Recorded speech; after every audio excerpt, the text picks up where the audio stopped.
Meeting that is scheduled for this date at this time. Please call the roll. Dan Durham, Here. John Walker, Here. Tony Cook, Here. Diane Daniskis here, Alex Trujillo, Here. quorum is present. Thank you. Next, we have election of officers / appointments.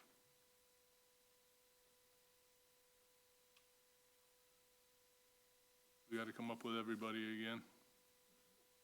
I will nominate Mr. Durham to continue as chairperson. We have a nomination on the floor. Support. Do we have any additional discussion? Seeing none. All in favor? Aye. Opposed? Okay, that one's filled. I will nominate Mr. Cook to continue as assistant chair. A second. We have a motion on the floor with support. All in favor? Aye. Opposed? Mr. Cook's got it. I will also ask Mrs. Danaskis to please stand on for another year as the secretary. Any discussion? Support that. A motion with support, no discussion? Please, all in favor? Aye. Opposed? None. That is filled also. That part's finished. Get that marked off. What?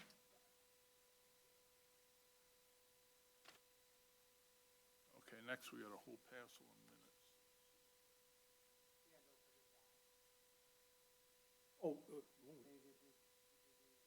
He can't be. No, trust me, but it can't work that way. Next, we have minutes from, we have 3 sets of minutes. First one from the 8th of December, 2025. Any board members have any concerns or questions before we go? Mr. Chair, Mr. Cook? I do have 2 corrections on pages 6 and 7. They're basically just simple sentence structure, so I'll submit those for correction. Thank you. It's amazing how you pick these out like this. It just never cease to be amazed. Anything additional on that set of minutes only? that's why he has the job that he has. Really? Move to accept the minutes as corrected. I will support. All in favor? Aye. Opposed? They are accepted. Next, we have our joint meeting minutes from the 11th of December. Any questions concerned by the board members?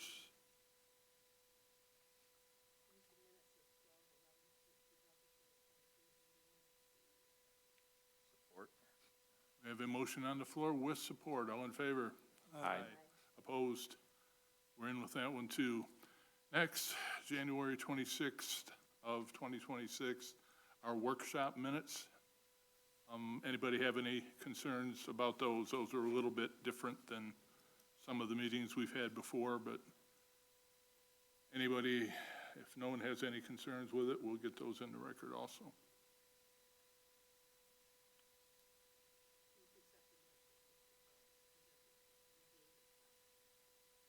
I'll offer support. We have motion by Mr. Danaskis, support by myself. All in favor? Aye. Opposed? Okay, the minute portion is finished. Now we have agenda review and approval. We have, and is this where we start to stray off into new ground? Nope.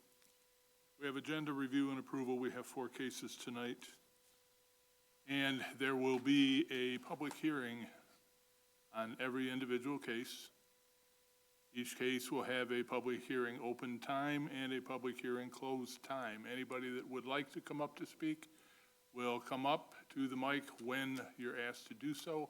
You'll have 3 minutes to do it, and I urge you to get it in your head what you'd like to say, because 3 minutes goes by amazingly quickly when you're up here. I've done it many times. And then we will have the petitioner come up, tell us what he or she would like to do, and we'll flow on from there. So,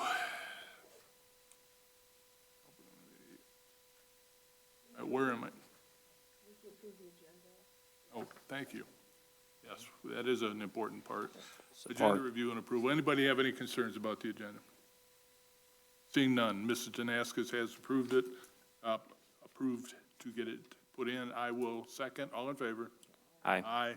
Opposed? None. I'm gonna work more off this one. Public hearing, first for case number AB 2026-01, Gaspari Vital at unaddressed parcel behind the northeast corner of 837 Dollar Bay, Sidwell 09-10-206-027. Petitioner seeking 5 variances from zoning ordinance 78, zoned R3, Article 27, Section 27.01C1A. Number 1 is a 10-foot lot variance from the width requirement of a 50-foot lot width under Article 6, Section 6.04.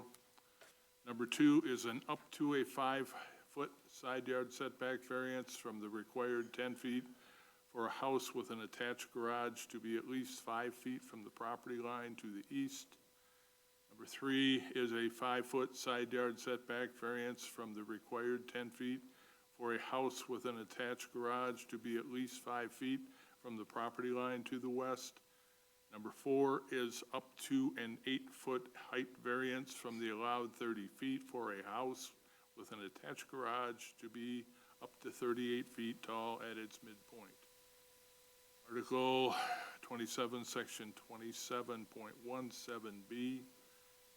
The 5th one is an up to a 22.25-foot wetland setback variance from the required 25 feet for a house with an attached garage to be up to 2.75 feet from a wetland. So, got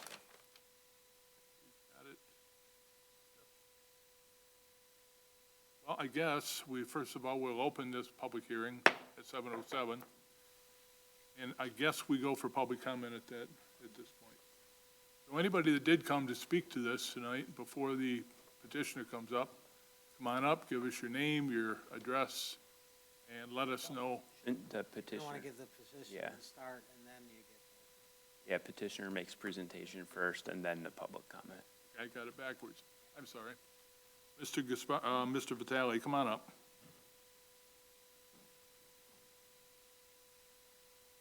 Very carefully, please, keeping in mind practical difficulty. Let us know what you'd like to do.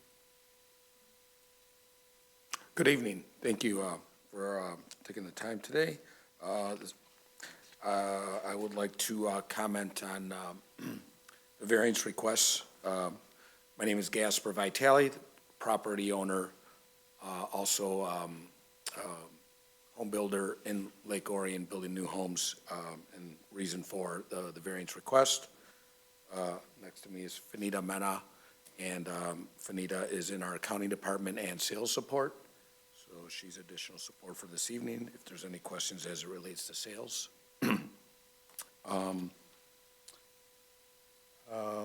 As far as, I provided Lynn Harrison with some documents that we could reference. I also have a list of bullet points on the benefits of the variance request. I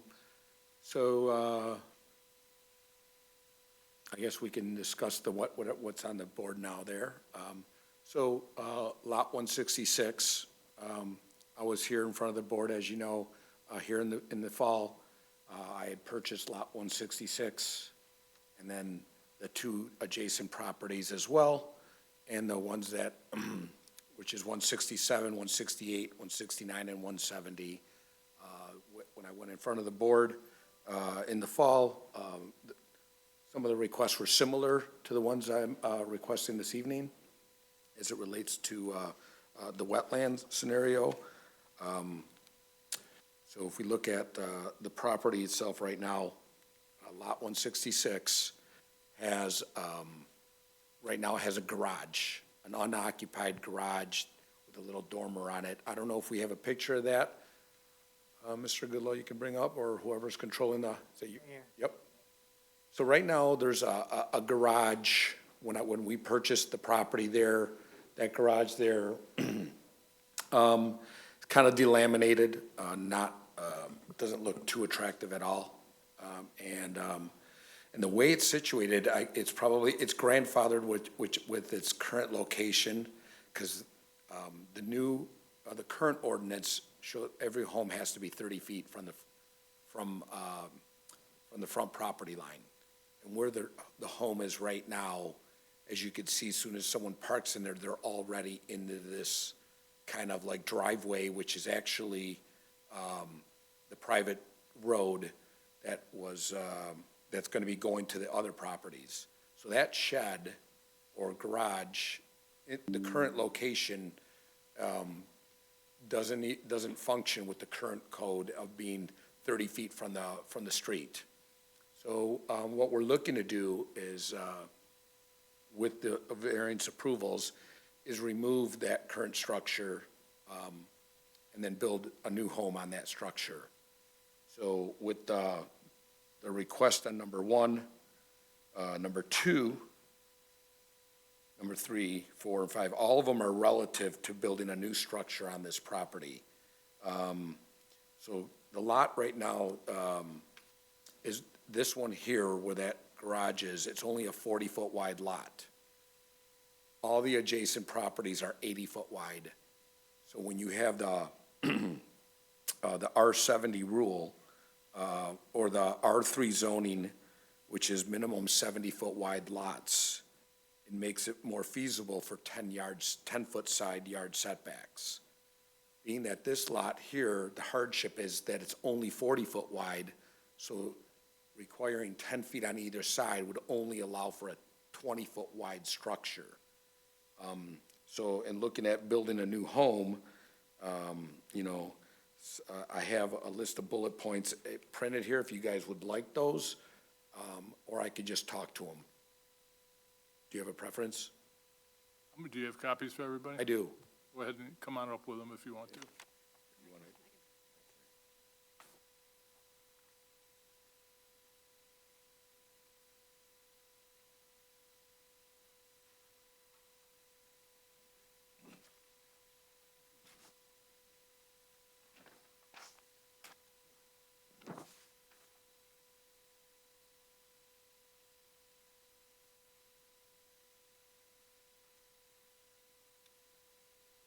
So, point 1 is the lot, the hardship of this lot is that it's only 40-foot wide. Most 10-foot side yard setbacks go into the R3 zoning, which allows for a wider lot, so 10-foot side yard setbacks makes more sense. With the 40-foot wide lot, it's creating a disproportionate constraint to that particular property.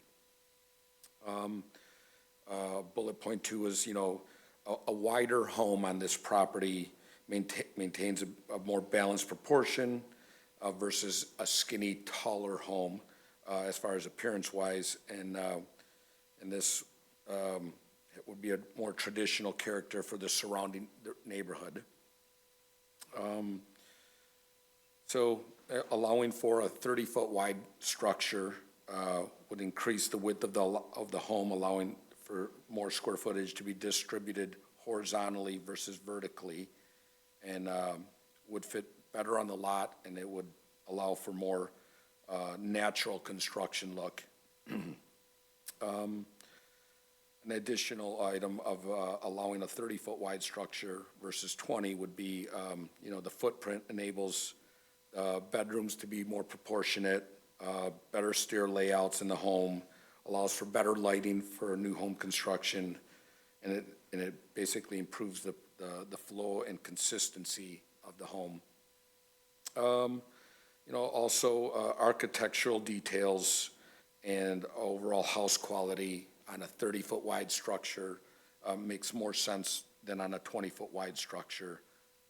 Currently, where the property is situated, on the right side, if you're looking at the screen, there's just a parking lot that's owned, I believe, from someone that lives on the opposite side of the street, which is on the lake, and they're using it just to pretty much put their pontoon or whatever.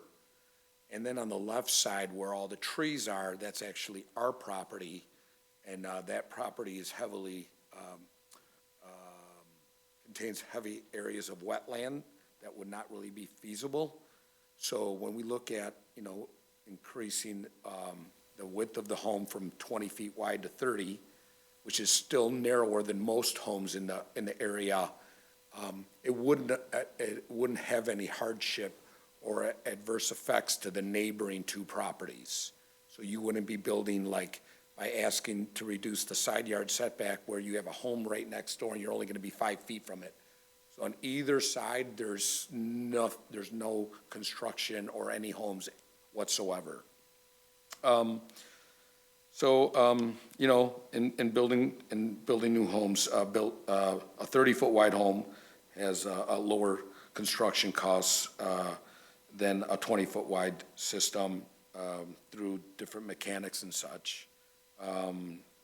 Number 8 on the list here is, buyers would place a higher value on a home that's going to be wider and more livable than a home that's narrow, that looks more like a townhome style. And there's higher building costs to a narrow structure versus a wider structure. As far as, a 20-foot wide home versus a 30-foot wide home, there's more buyers in the market for a home that's going to look more symmetrical to the property or for the area right there at 30 feet wide versus 20 feet, and would allow for, appeal to more buyers in general. And then the last bullet point was 30-foot wide home supports higher values, higher home value. You're still maintaining the same zoning, the same lot coverage and occupancy. And as far as for the township, obviously it'd be a little bit larger structure, which would have higher tax revenue with no additional burden to the village, or to the township, I should have wrote there. I also wanted to bring up some of the characteristics, right? Again, being that this home is kind of going to be singled out by itself with no properties on either side, the narrow structure on the left, which is the way it would look like with a 20-foot wide build versus the way we're proposing with the 30-foot wide build. With the 20-foot wide build, we're only able to get a one-car garage scenario, which adds risk to us even thinking about building the home. Most of the homes that we build are actually 3 and 4 type car garages, but in this area, I think it really calls for a 2-car garage at minimum. So as you can see, that the one with the 2-car garage on the right just has a nicer presence, and it would fill the property along with the adjacent properties being next on either side vacant, have a better flow. With one of the variance requests, there was to go up to 8 feet high in variance. So your 30-foot rule, and we were requesting 38, we didn't have the documentation back from our architect.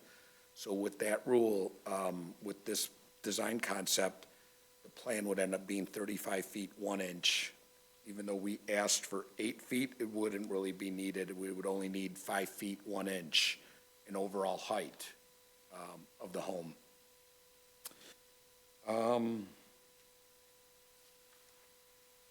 Any questions on the design concept that I have there? Basically, you're looking at one 20-foot version that really is not something we're looking to build.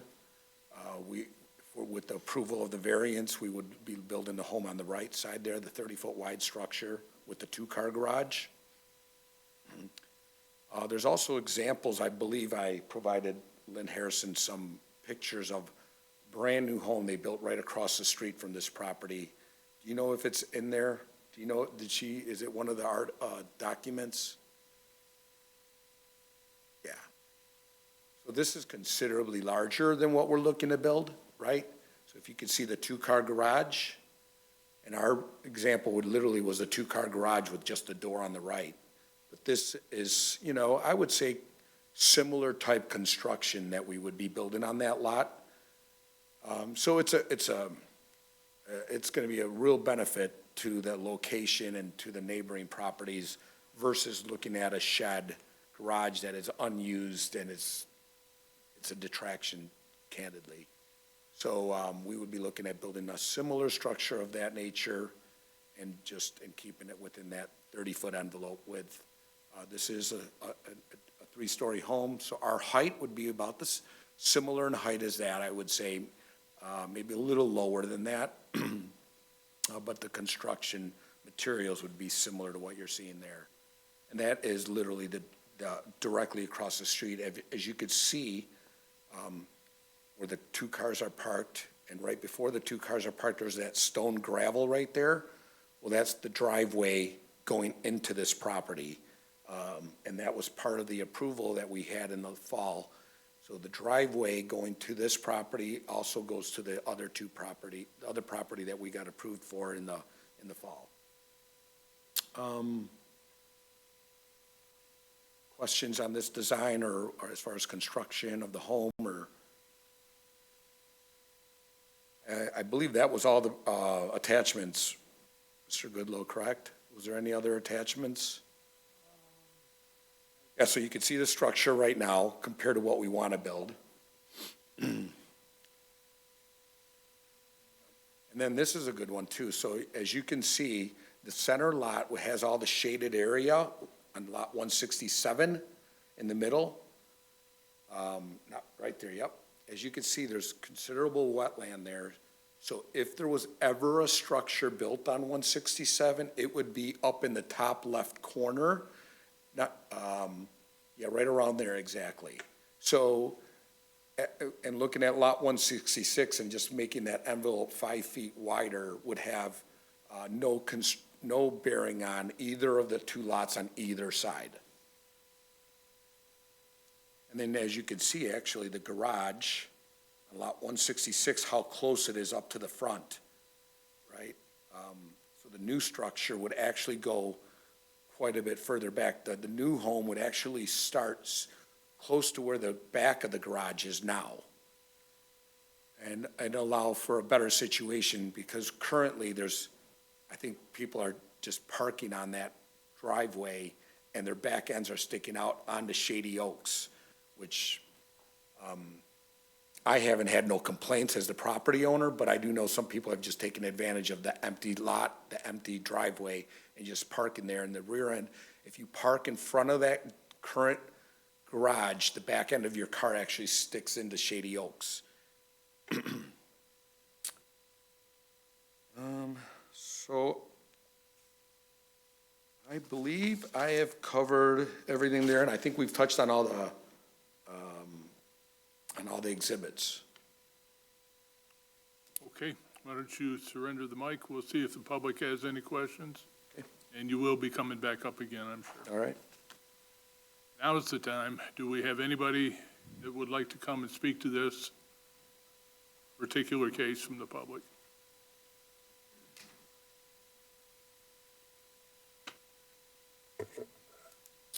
Hello, I'm Rob Gothrop. I'm the property owner at 439 Shady Oaks and also the property owner directly to the east of this, the property that's in question.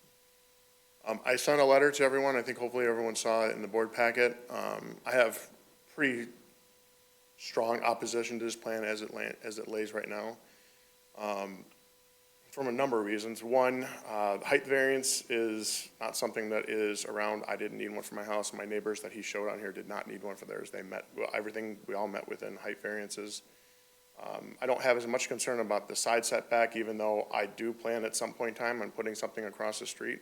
With the recent changes to the rules, we're allowed to put a garage over there with variance requests. So we are looking at possibly doing that. But my number one concern is the wetland setback. So we're asking for, I think it was roughly a 90% setback from what we have from wetlands. I included a picture in my packet, or my letter, showing a picture down the line. I mean, this thing is going to be sitting 3 feet away from the wetlands. It's just, this is too extreme. This lot was set up, I agree that it's a 40-foot lot, I actually don't know how it doesn't need a variance for minimum lot coverage, but I'm not an expert on that. That was one of the questions I raised as well. Lots about less than 50% of what's required based upon of what I'm reading, but my number one concern is the wetlands. There is substantial, you guys have heard it in previous conversations, there is substantial water that builds up on the street at a minimum rain. It flows right now in front and behind the garage over to the wetlands. This is going to further impede that. It's also, there's probably a technical term for it, but the water that falls on a physical hard structure of the ground obviously cannot absorb that rain. It's already going to be worsened by the property that's been approved down the road a little bit. This is only going to make it worse. Just, to me, everything is too extreme. I didn't fight the other one that was down the road. I thought those were relatively reasonable, although I do think it probably causes issues for some of the property owners downstream, not so much for myself. But at the same time, this is only going to make it worse. I cannot see, the property was well known what the size of lots were when it was purchased. So to try to sit there and, claim hardship on it, knew what it was going into. This lot used to be directly across the street, the house that he showed. This lot was owned by the same property owner. They chose to split it apart. To me, this lot was set up to be exactly what it is, a garage for a lake house, which is very common around the lake. That's probably the reason the lot is the size it is. So that's my concerns. If anyone has any questions, I'm more than happy to answer any. While you're there, let me ask you a question. Is this wetland spring only? Sorry, what was that? Is it a spring-only wetlands? No, the water flows down the street. It's rainwater. So there are no storm sewers in the area. There are dry sumps. So there's one directly in front of my house. It fills up with a modest rain, pools up, flows across the street, and then over to the wetlands. So I don't think there's any spring there as far as I know, but I don't know for sure. When you say dry sump, I used to hear them called leaching basins. Same Yeah. thing? Yep. Just a big lined hole in the ground for water to get into and percolate away? Yep. Thank you. Thank you. Do we have any other? Come on up.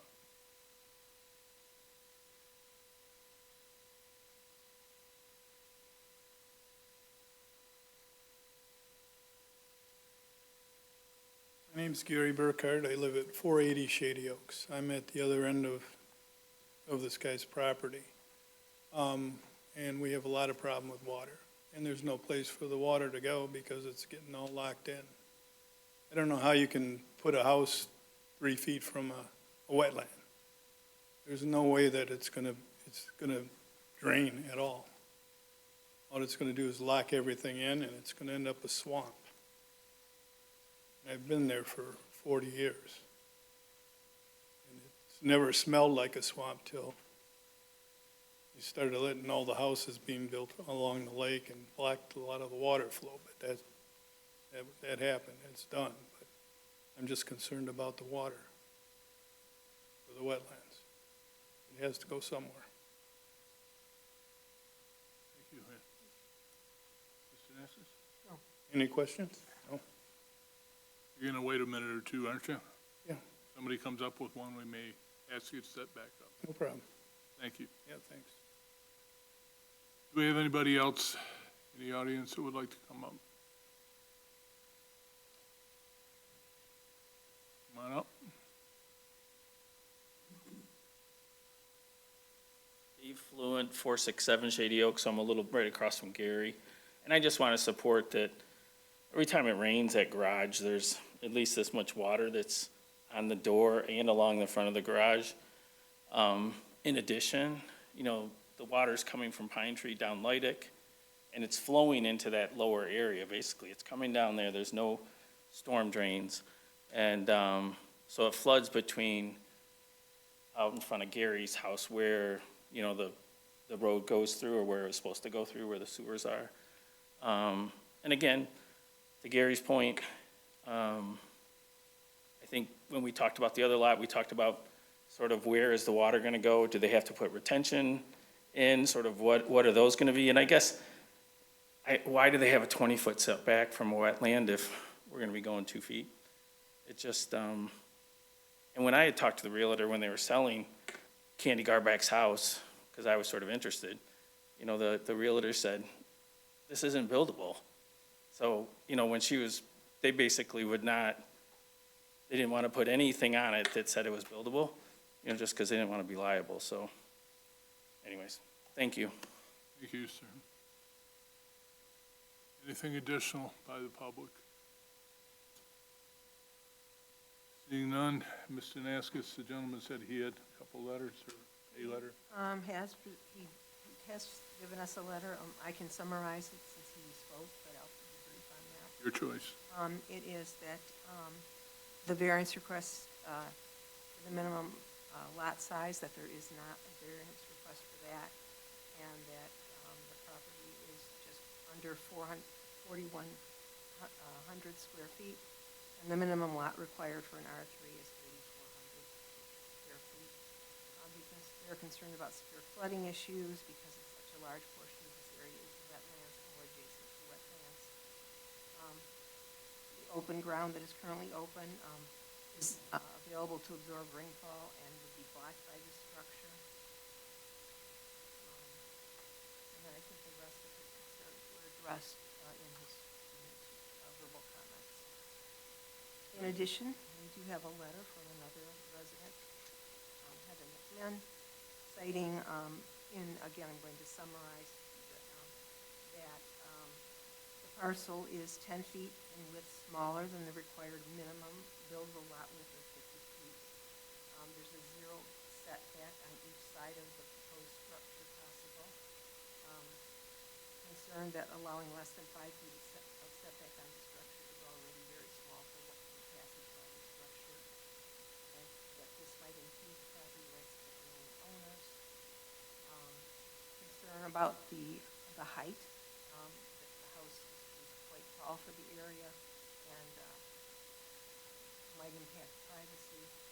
And the major concern, however, is the wetland setback, that the property to the west, this garage additionally impedes that wetland. Thank you. Board members, do we have any discussion amongst ourselves or anything that you want to come up with that we can have the petitioner come back up and speak to? I'd like to have the petitioner address some of the concerns that were raised by the public that came up to speak after him, and then I may have some follow-up questions. Why don't you come back up, sir, if you would?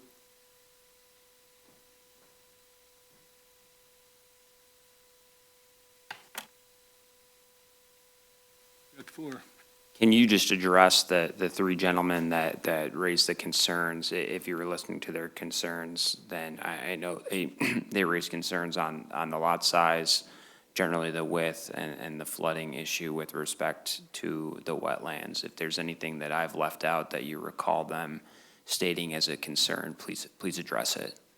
Yeah, so as it, can we bring that map back up? Which one do you want? Probably the most recent one. This one? Yeah. So, lot 167 is the lot that has the considerable wetlands, which is the one next door that we own the property on. On lot 167, there is a low area between 166 and 169. 169 is the one that we were approved on last fall, that we put a driveway within a few feet of the wetlands as well. So I would say since last fall until now, and I know it's not the spring season, but there has been zero issue of any water concern whatsoever. As it relates to lot 166, the current structure that's there, the property itself is not in any shape that has set up for any drainage setup. So with 166, if you're gonna build a new home on there, it has to go through the building permit process, which also has to go through the engineering process, exactly what we had to do with our approval on 169.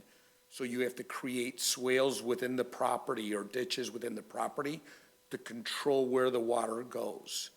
Right now, 166 is just it's a mess because it's just natural ground in between trees and the water has no certain path where to go. On lot 169, and part of our design, we created a space, I believe it's 5 by 10, kind of what Mr. Durham had mentioned about it's kind of like a retention. I don't know the exact name of it. Our engineer at that night presented it, and we added it to the design in order to help alleviate the water concern. And it's basically, I'm not sure the exact name of it, but it allows the water to go there when there's overabundance of water. I do feel, it sounds like the concern is, to me, more of a spring-type rainfall, that when the water does come at higher levels, we could add in our engineering the same retention that we put in with the approval that we did with lot 169. I don't have the exact specifications. They were on that one that we were approved in the fall, and we could add that to the lot 166 as build, as far as for the building permit, and make that a requirement to address any, I guess, concern of water flow. I missed an important sentence. What is it you're offering to throw in to help the water? It was a retention. It was like a stone retention. I don't have the exact verbiage, but we did it on lot 169 and 170, and we added it on that site plan as part of the agreement, and we could do the exact same for lot 166. So when we were at 169, or lot 169, part of that, some of the concerns from the neighboring properties was the same, and we added in the retention detail, which allowed for that approval, and we could do the same thing for lot 166 within the property. Addition? Mr. Goodlow, I have a question for you. Yes. It was raised, the question was raised about a 4,100 square feet lot at the minimum area required for R3 is 8,400. We have to double check the ordinance, it sounds right. And so is this an R3 piece of property? This is R3, right?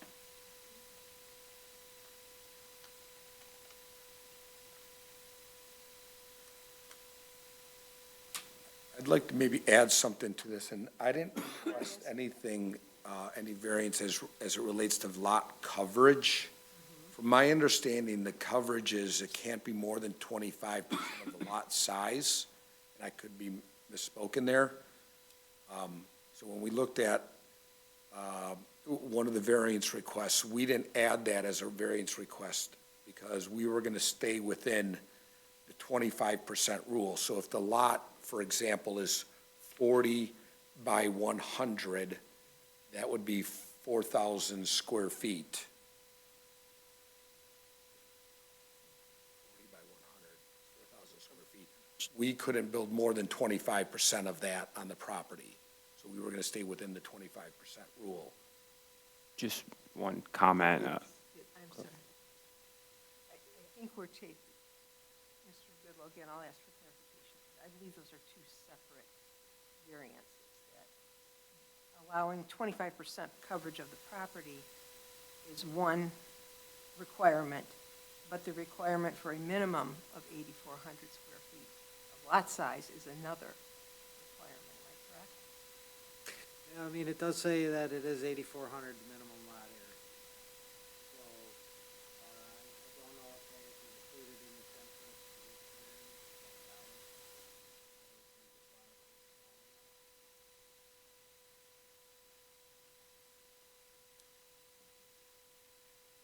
On that topic, when I had met with Annie Gerling, is that the name?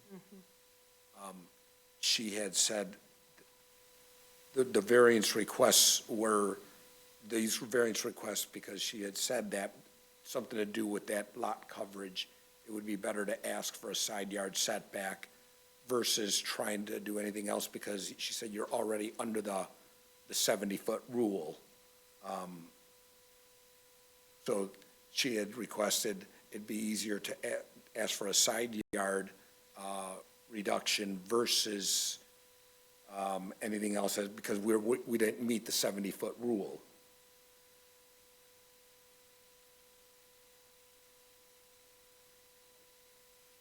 I don't have anything for it. I mean, it's the first time I'm hearing. Yeah, I mean, when you go, it's more pertaining towards you split a lot. This obviously is a legally non-conforming lot. Now, if you split a new lot, then you'd have to make sure it meets that. Most of these lots in that area. Are non-conforming. So, we have never touched on it in the past, I can ask, but we've never really looked at the size lot during this time because the lot size is what it is, right? So usually we don't really look at it unless we're talking about a split. Now, you can split a lot and have a minimum, right? So I think that's why we haven't seen it on here. I could be wrong. I might have to follow up with Shane. All I'll say on that is, we've got the request in front of us as written. I mean, if there's another request that needs to be made on the lot size, then he can just make that request at that time. And we may have to review it at that time, but for purposes of today, I don't know that it matters. Do you have anything additional right now? I'd have another question for the petitioner. When you purchased this lot, what was the purpose of the lot beforehand? Because I know a lot of the lots in this area, for example, are designed, being smaller in nature, for parking for the lake houses across the street. The purpose of this, the purchase of all of these was to build new homes. One was to do the takedown of this existing garage and build a new construction, along with the property on 169 to build a new structure. My question's just a little different, though. When you purchased the lot, do you know what its use was at that time? Was it parking space for the owner of the lot across the street? The woman told me that she used the garage, and then she had a living, or a space above that she used to do for artwork and such. And she lived across the street? Her house was across the street? Well, no, I don't know where she lived. She just told me that this particular garage was used for garage, and then she used the upper level for doing artwork. Can I add information? Yes, the house that the artist resided in, as an art teacher, was across the street from her, and the garage was the garage and the studio. Okay. And you own the neighboring lots, correct? Yeah. What are the width of those lots? I see on here, it looks like the lot directly to the west is 80 feet. Is that the same width for the lot that's to the west of lot 167 and one? Correct, Okay, correct. nothing further for me.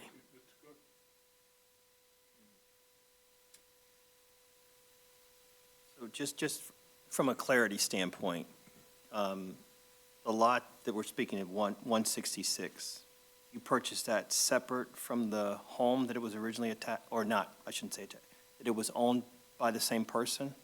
Or did you buy both the lot and the home? No, I didn't buy the home. I just bought what you're looking at right there. Okay, Yeah, which Gotcha. is 166, 167, and 169. so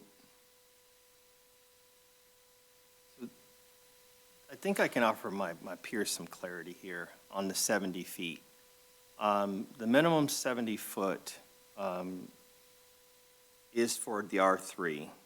And the reason that he's asking for the side yard setback is because if this lot being less than 50 feet would default to a 10-foot setback.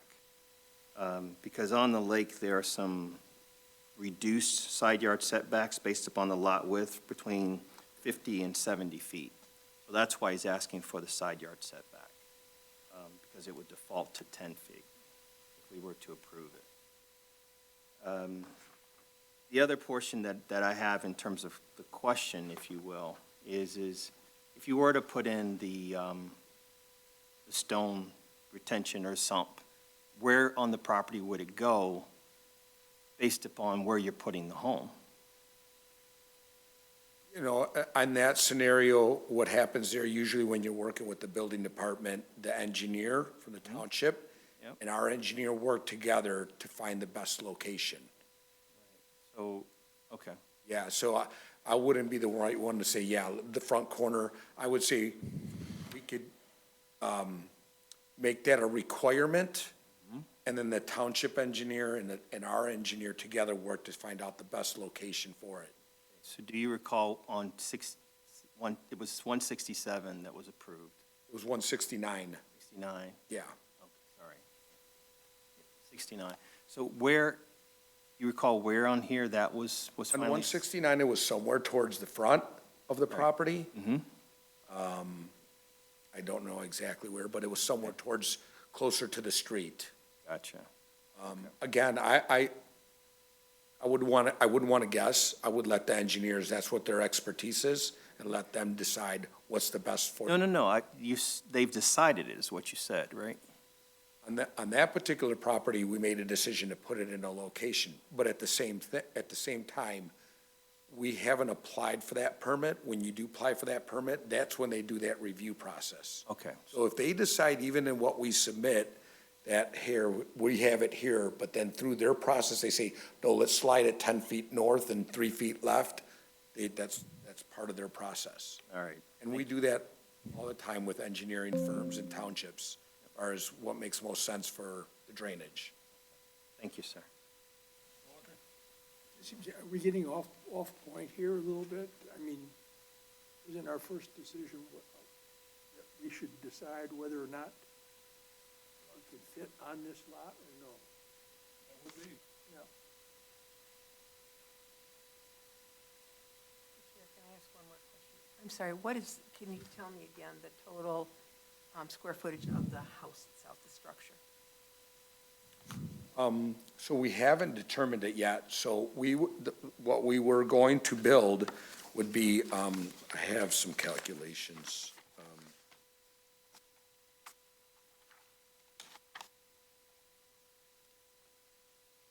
So the lot is 40 by 108. So that's 4,320 square feet.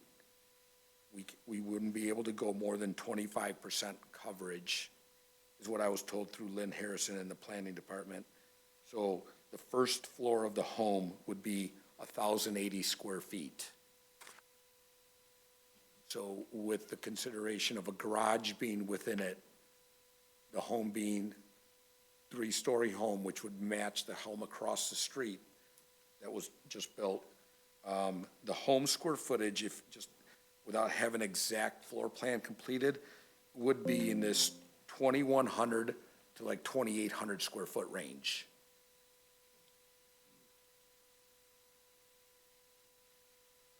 I have a couple of questions for you. The height addition that you need, what are you gonna put up there that requires you to need that structure to go higher? Oh, it's very similar to the home across the street. The first floor comprises a lot of it of the garage area. Okay, and then the first level would probably be your kitchen area. We're designing it so that the kitchen is looking out towards the lake, and then the next level would be the bedroom level. So garage level, then you'd go up a set of stairs to the first level, which would be your kitchen family room. The next level would be either 3 or 4 bedrooms. So you're using it to, you're only going for 6 feet now, if I read this correctly. Correct. Based on this latest design, it would be 35 feet 1 inch. So you want to squeeze just a little bit of extra height here and there? No, the reason I asked for 8 feet, because I didn't have the design completed, I assumed that 8 feet would be more than adequate. So if we need to lower from 8 feet to 6 feet, we can. The architecture design just came in a week before the submittal. And if you don't mind, I'm going to ask you to surrender the mic again for a minute. I do have a question of one of the public that came up already, and I'm going to need him to come back. Gentleman that is the most versed in the water out there, whichever one of you it is, come on up to the mic for me, please. I have a question.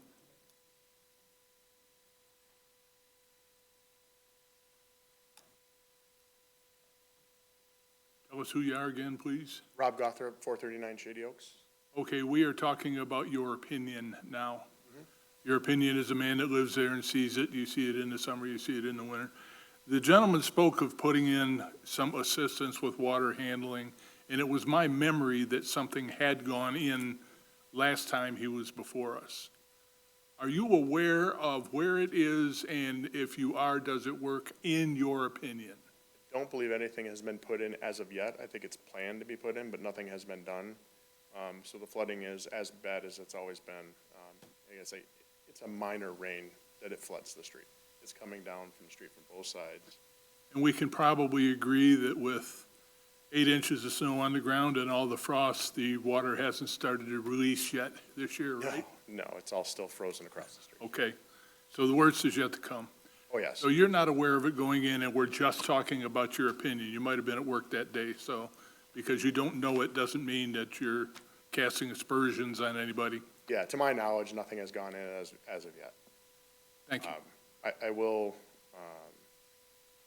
comment that, like I say, the water, I think I included a couple pictures. It's not just spring, it's year-round. Okay, It's anytime we get even, a quarter inch of rain, I mean, it's immediate, so. I don't want to understate the amount of rain that's flowing in that area. I have videos which I didn't include because we sit on our front porch and just watch it pour across the street, so. It's a pretty substantial issue. thank you. Thank you. First of all, do any of the board members up and down the line here have anything additional, any points of clarification from the petition or something that might have occurred to you after you sat down? Okay, could you come on up? Reintroduce yourself, please. Gasper Vitale, property owner on the requested variance. I'd like to add to that, right? So the water issue at hand, right? Where the gentleman lives on the property is the low point of that street. So there is a flooding issue on that street. And a lot of it, he is correct. It is a flooding issue on the street because the street from both angles come in and that he is at the low point. I think a lot of that flooding issue is from the street, exactly what he said, right? And I'm not certain if adding the problem from the street issue is becoming now my issue. So I'd like to add to that. Did you put in the water handling stuff that was supposed to be the last time? Did that get put in the ground? No, that has not yet. Because that goes with the new building permit, which right now we're in design concept of the home. So that won't be done until probably in the next year, when at the final stages of construction of the new home. Right. Help me. This is a different project than you were here for the last time, or a continuation of the same one? These are two different properties. Okay, I thought so.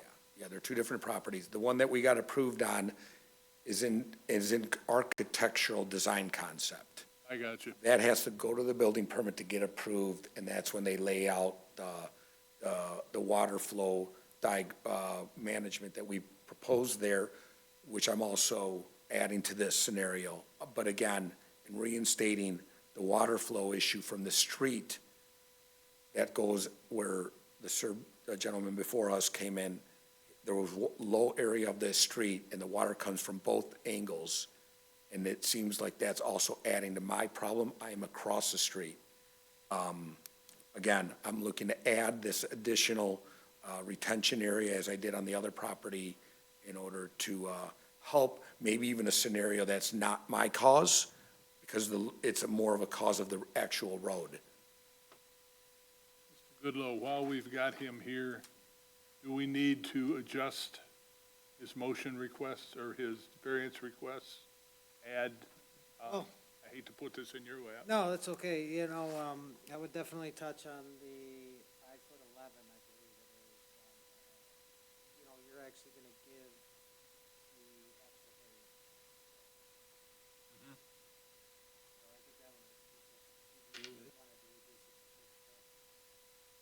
the height variance could be reduced from 8 feet down to 6 feet, correct? And still work with the architectural design.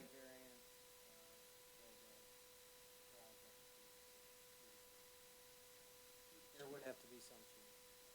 36 feet? What about the water handling that he's talking about installing?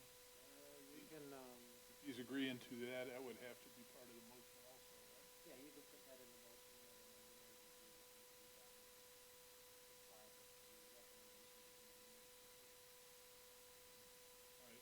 I don't have the chops to lay that out there. Maybe one of the other gentlemen and lady down the line do. Yeah, I mean, it can be added on to the motion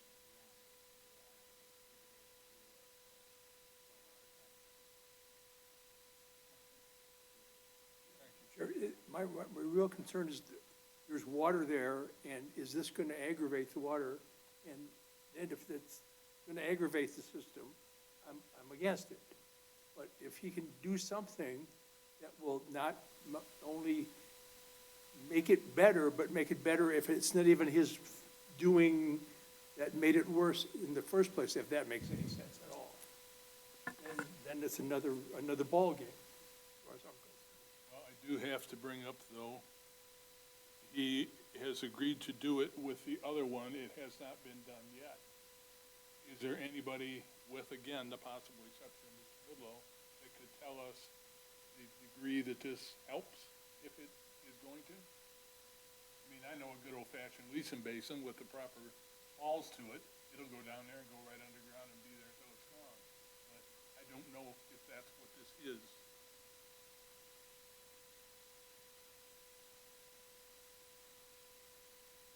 So that's kind of where I'm stuck. Several years ago, we had an investigation out there. We did have our engineers look at this property.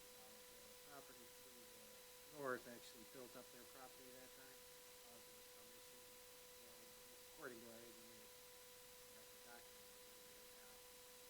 And, looks like there was some work done. Now, when you talk about the water, you have the garage, right? That has so much impervious surface on it. So take the amount of impervious surface that the house is going to have, you can have pictures of home garden, impervious surface in the rear and in the front, but I think you'd have to get creative at that, Yep. to make sure that, you're not gonna sell a home that's flooding all the time, and you're not gonna sell a home where you move the people in and they're contentious neighbors already because everything's flooding because that home's there.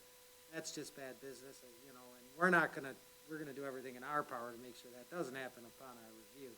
Yeah, I mean, I'll add to that. So, I mean, my company's been building in Lake Orion for several years. We're in good standing, and we've never had a complaint from a single customer. And actually, I could say that about all of our townships. So, at the end of the day, we build our reputation by building it and doing it the right way. Same comments as it goes to the engineering, right? If an engineer says it works better this way, we're gonna do it that way. If they were to say, let's go a little deeper, we're gonna go deeper because we want that right. We don't wanna have that issue down the line.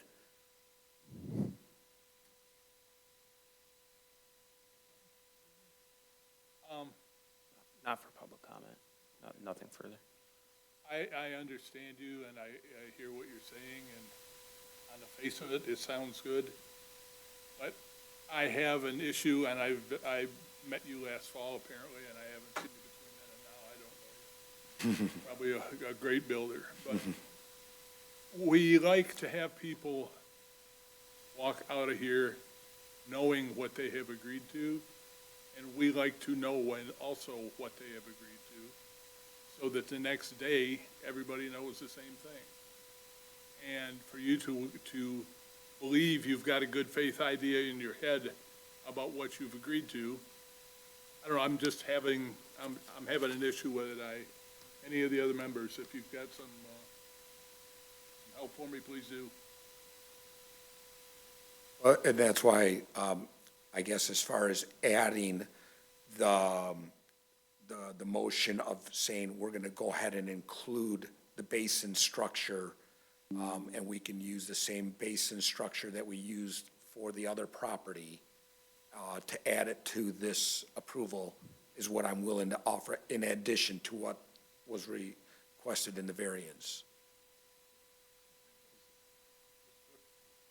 I was just gonna say, if there's nothing further for petitioner, we could close the public comment and deliberate on it. Unless somebody else has any questions. We will go ahead at this time and close the public comment on this particular case at 8 o'clock straight up. Been a long time getting a short distance, but we'll see what we can do. Now that we have done that, it's up to us to deliberate and to discuss it. We could change what he's brought, tweak the number for the height variance, and put in some type of language that would require some type of water handling. I have an issue with the initial request of the 10-foot lot variance. I mean, to me, this lot is different from the surrounding lots in terms of what can be built there and what can't. It's essentially half the size of the other lots, and now we've got him trying to jam this home on that property. I think it's gonna create a lot of issues for the general public and surrounding area. And most of that is due to just the nature of the lot itself and the size of the lot. I don't disagree with you. I understand what you're seeing and why you're seeing it. But in a place like that, a lot of times you'll get what they call leftovers. When people have hacked up the lots that they want, they get a piece on the end, and then it's, what do we do with it? Now, it's bad business to allow them to shove something too big in there. I understand completely what you're saying. But that might be how it came to be. I don't know. I've run across it in other municipalities. The only other comment on that I'll make is this situation to me is a little bit different because he owns the two neighboring lots and essentially has 200 feet that he can work with. I mean, if he wanted to, I know it gets a little more complex, he could deed 10 feet from each lot, and now all of a sudden you're dealing with two 70-foot lots and a 60-foot lot. And in that circumstance, now it's much different than two 80-foot lots and a 40-foot lot. It is? And that would ultimately be Well, the I decision. know I only own the property to one side. I don't own the property on the other side. And then, I pulled up this just for your reference, it's actually.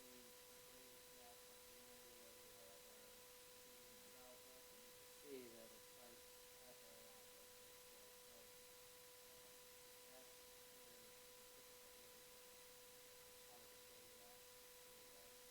Your cursor on the top right is where this lot is. This lot here. Okay. Yeah, remember, we had this issue, we had a swale block here, and that's what caused it. According to our engineer. That's what caused the lot, yeah. It's filling up that swale. I mean, and as you know, obviously, there's, as Mr. Durham had said, there's a lot of different scenarios there. But what I could tell you is a new home on that lot, that location, is gonna look much better than what is sitting on there right now, which is actually an eyesore. And the investment I would take to build a 20-foot wide home would probably not be something I'd be conducive of. And then it would stay as kind of a shed-type barn that people are looking at versus a brand-new home, which they just built across the street on. With respect, people get a very idea of what this board is capable of and what it's for. We are here to look solely at the land, what it is about the land that prevents somebody from doing something they'd like to do. The ancillary stuff, who did what when, we get it all the time, but it isn't in our purview. And my request, number one, I always look at, am I causing hardship to the vacant properties next door, which I know I'm not, which I don't feel I'm not, right? I'm looking at this would conform better for that location, and that's the main reason for the variance. And knowing that it's not causing hardship on any of the other properties, and staying within the same zoning, same occupancy. Board members, is it time to let petitioner know that he has the choice of coming after what he did tonight or withdrawing and representing at a later time. Ms. Anastas? My concern, you had the concerns that were raised by other fellow members. I have a concern with the structure being 2.75 feet from a wetland. I'm sorry. I have a concern with a home being 2.75 feet from a wetland.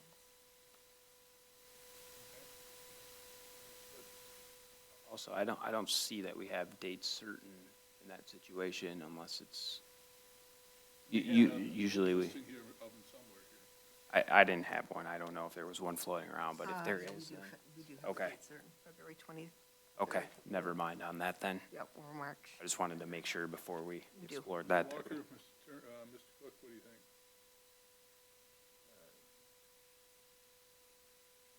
The wetlands is one thing, the size of the lot is another for me. That's where I am at a point because of recent revisions in the township ordinance number 78. That's my stand. You have two choices. Come for what, or ask for vote for what you came on. Nope, this is what I want, and vote on it. We will. Or the temperature of the room being what you believe it is, pull it back to a date certain. You've heard the concerns here. It sounds like almost every piece of this has got a concern of one type or another. Take it back to the office and see if they can give you some clarity, some guidance, and represent at a later time. Ms. Naskis can give you a date so that it would be something you would walk out of here knowing tonight. But it is your decision, not ours.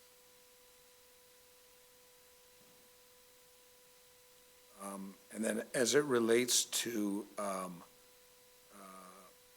you know, if we were to make a decision this evening, are you able to if it was approved or denied, are you able to represent? So if it's approved, it's one thing, but if it was denied, are we able to represent it at a later date?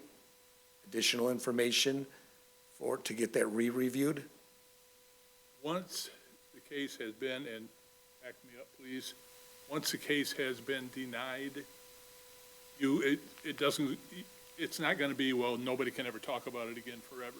Okay, But the easiest way for you to do it is to take your package away with nothing having happened to it. It is not a hard no, it is not a maybe, it's nothing. It's you deciding to put it in your pocket and spiff it up a little bit and run it back later.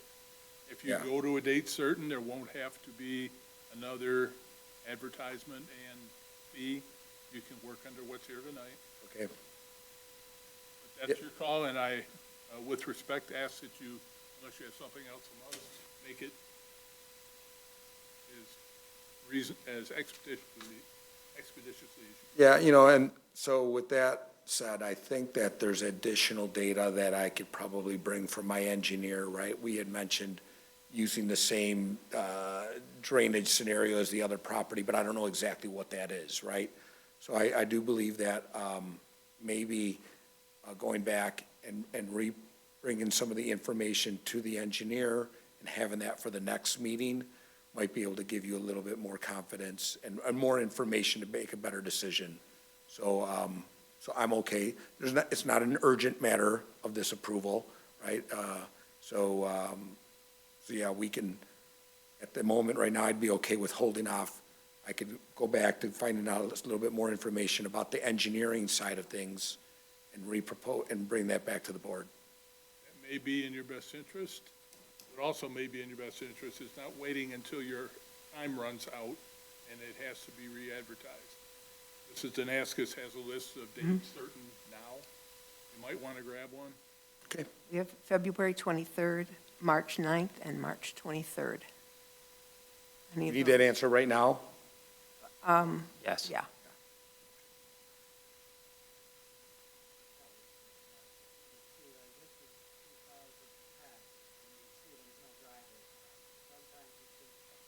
Water collected there and around the garage, it actually was a high area.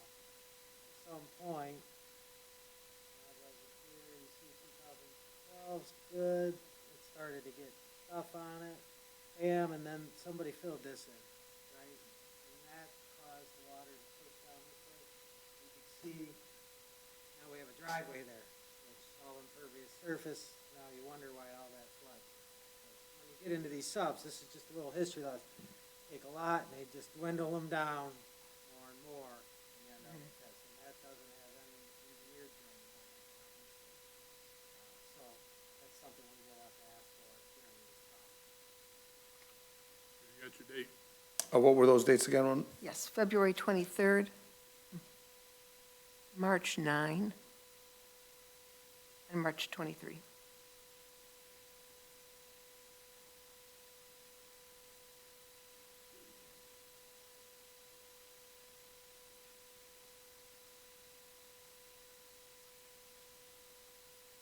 We'll go with the March 9th date.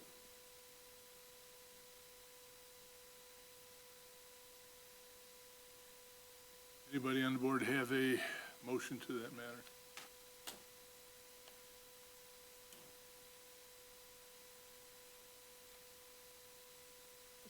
Chair, in the case of AB 2026-01, do I need to read all of the, again for this? I don't know that you have to. I will move that we postpone the hearing to a date certain of March 9th, 2026, with the agreement of the applicant. I'll support. Any good discussion by the board? Motion on the floor by Mrs. Danaskis, supported by myself, to have this gentleman bring this back on March 9th.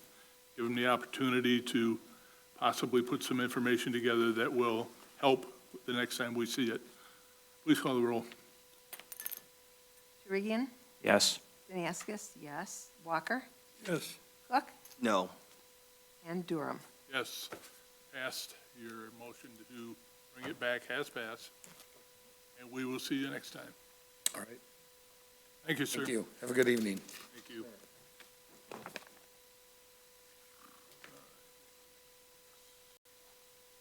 Next case is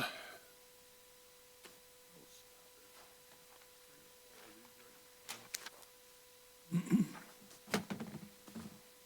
public hearing on Eleanor Smith. yes, on Eleanor Smith. I'm looking for my,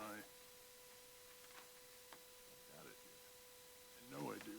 There it is, right there. No, that's it. Anyway, here we go, thankfully. Public hearing on case AB 202602, Eleanor Smith at 2948 Walmsley Circle. Sidwell 09-20-379-028, petitioner is seeking 3 variances from zoning ordinance 78, zoned R2, Article 27, Section 27.05, H2. A 10-foot side yard setback variance from the required 10 feet for a 4.92 foot, 4 foot, 11-inch tall fence to be 0 feet from the property line to the east. Number 2 is a 10-foot side property line setback from the required 10 feet for a 4.92 foot, 4 foot, 11-inch tall fence to be 0 property line from the west. A 10-foot, number 3 is a 10-foot rear yard setback variance from the required 10 feet for a 4.92 foot, again, 4 foot, 11-inch tall fence to be 0 feet from the rear property line. Petitioner, come on up. And we are opening the public hearing at 8:14. So I'm Lynn Smith Gregory, and I'm the representative for Eleanor Smith, who's my mom. And Okay. I live there with my mom, as does my husband and my son. One question, did you go to Michigan? I'm just teasing.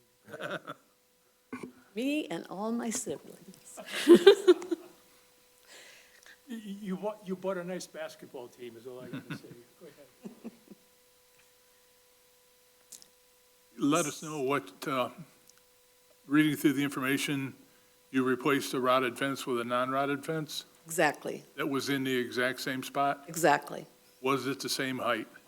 It was 1 inch taller, The one you replaced was 1 inch taller, yes. so it was 5 foot. No, the one we replaced was 4 feet 8 inches, and I'm sorry, 4 feet 9 inches. And actually, here's what it was. The fence went like this in scallops, and so there was a point where it was the same height, but then it dipped down and then it went up again. And we just put in one solid height, as opposed to a fence that dips. Were you the case that ran across enforcement of some type? Apparently, somebody called and complained, and we got an ordinance violation that said that we needed a permit for any fence over 4 feet. Okay. So I came to get the permit, and then I was told, no, we couldn't get a permit because there had to be a 10-foot setback. We don't even have 10 feet from our property line to our house. And all of the houses around us adjoin to our fence. So our neighbors, and then their neighbors, and there's no 10-foot setback on any fence in our neighborhood. So we just replaced a rotting fence. Has there been any discussion about cutting the top few inches off of it? That would be cost prohibitive because the crossbar is actually higher than exactly 4 feet. Okay. And I sent pictures, I don't know, plus our neighbors, I think they sent emails supporting our fence because they adjoin to us, and their fences are pretty near exactly like ours. Thank you. Do we have anybody out in the audience who came to speak to this tonight? Seeing none. Mr. Naskis, we have We incoming? do have 3 letters. These are brief, so I will read them. Well, I will read this one. This is from Veronica Olette.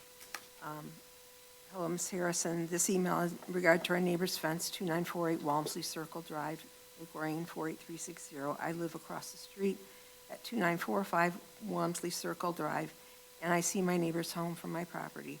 Their current fence is clean, discreet, and not a bother to any surrounding neighbors. It is an excellent safety feature for their home in its current state. I'm in full support of their fence and have no objections to it. Please consider this support in your decision-making. I appreciate your time and consideration. Please do not hesitate to contact us. No questions. The second one comes from another neighbor, Elizabeth Breshek. I hope this email finds you well. My name is Elizabeth Cosal, and I live at 2952 Walmsley Circle. My neighbor, Linda Smith Gregory, informed my husband and I about an upcoming variance request about her fence. We are in full support of the fence that was installed. She spoke to us before it was installed, and we were in support then as we are now.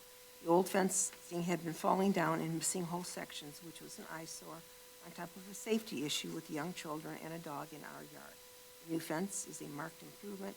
We would strongly support the variance being granted and hope that it is. Thank you for taking the time to hear our request. And the third one is, well, that is from the same, this may be 2 from the same person. No, it was Liz So and her Elizabeth husband. okay, Brandon Cosell. This is from Brandon Cosell at the same address.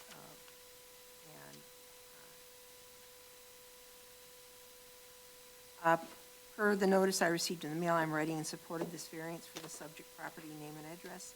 My name is Brandon Cosell, and my family and I live next door to Eleanor at 2952 Walmsley Circle. We moved into this house in November of 2024. At that time, part of Eleanor's fence that runs along our backyard was missing pieces, and the pieces that were there were falling over and clearly beyond repair. Eleanor approached us beforehand, asking us if we would be okay with her getting a new fence, and we were 100% in support since the current one wasn't functional. Plus, it would help keep our dogs secure in our yard. Since it has been installed, it's worked great. Our dog is able to safely play in our yard, and it looks much better. Our family is happy, and with the look, and zero issues with it. All that said, I had no clue there were zoning issues with this. I can't speak for Eleanor, but I'm assuming she did not know as well. As her neighbor in one of the houses that shares part of the fence, my family and I are 100% support of granting Eleanor's. Thank you. Board members, concerns, questions for the applicant?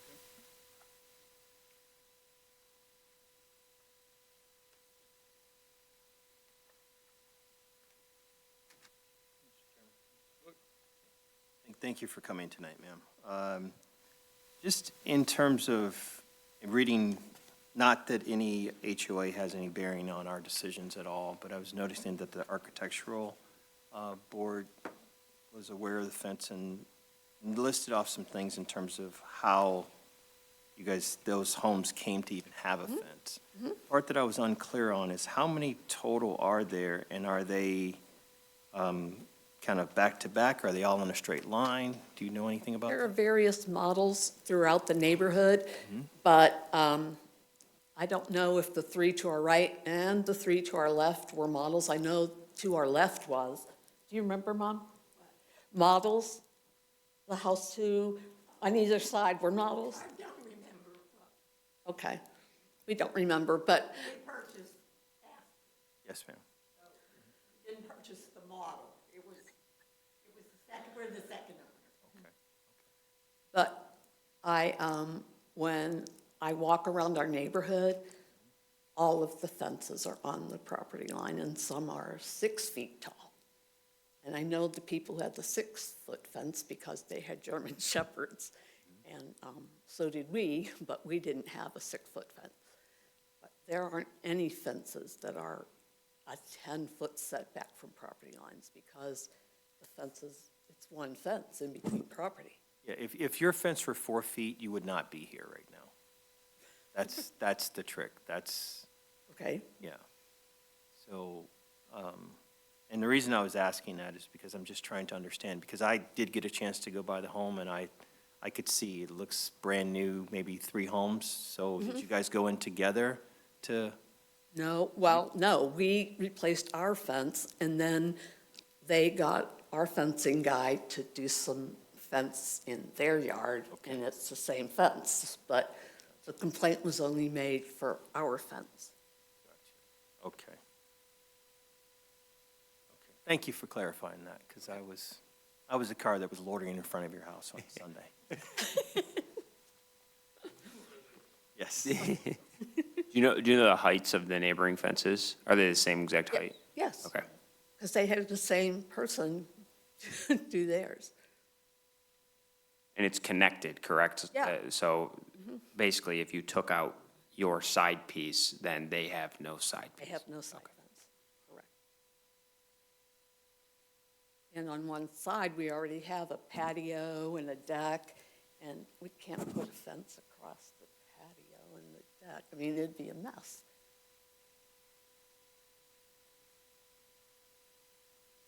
I mean, you can't even see the fence from the front of the house, behind bushes.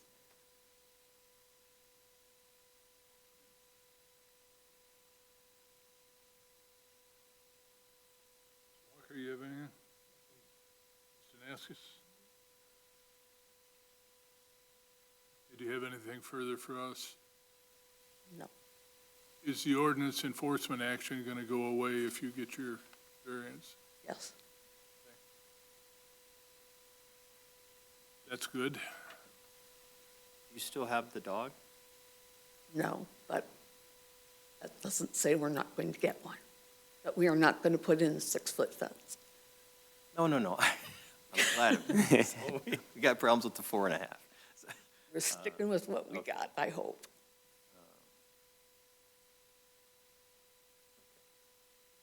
Anything additional for the young lady? When you had the fence put in, did you have any discussions on the height with it? No, we didn't even know there was an issue regarding height.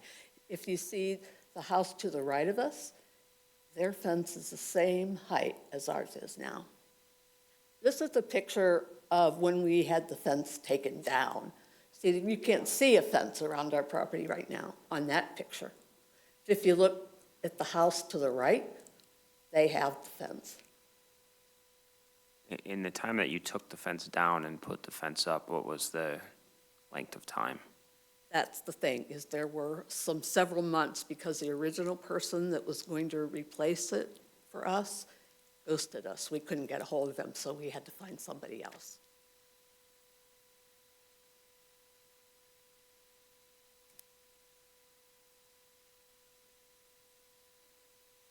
You have something you'd like to say? Are you able to get to the microphone? You do that, please, and let us know who you are.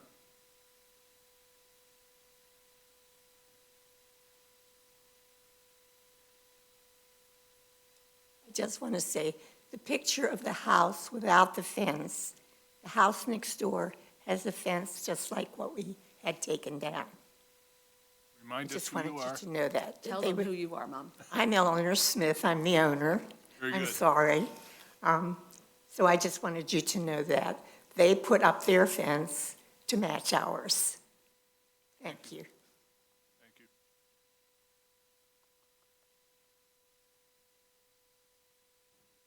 Anything additional for the applicant? Question, And ask us. the 6-foot fence current ordinances went into effect when? Mr. Goodlow, do we know? How long has the 6-foot ordinance been in existence? Oh, I'm not 100% sure. I can try to find that out for you. It's been decades, though, hasn't it? Yes. Yeah, we, yeah. It's a long time. That was when I moved in 2002. That was the very first trip. My neighbor came over there and told me if I wanted a fence, I had to take it 10 feet off my property line or make it 4 feet. That was his, "Hi, how are you? Where'd you come from?" That's been a long time ago.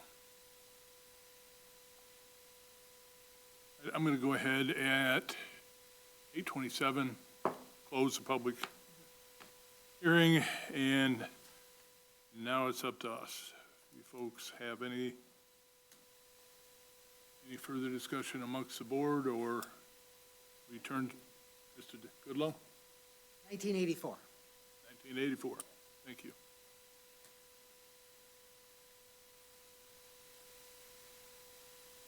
And how long have they owned the home?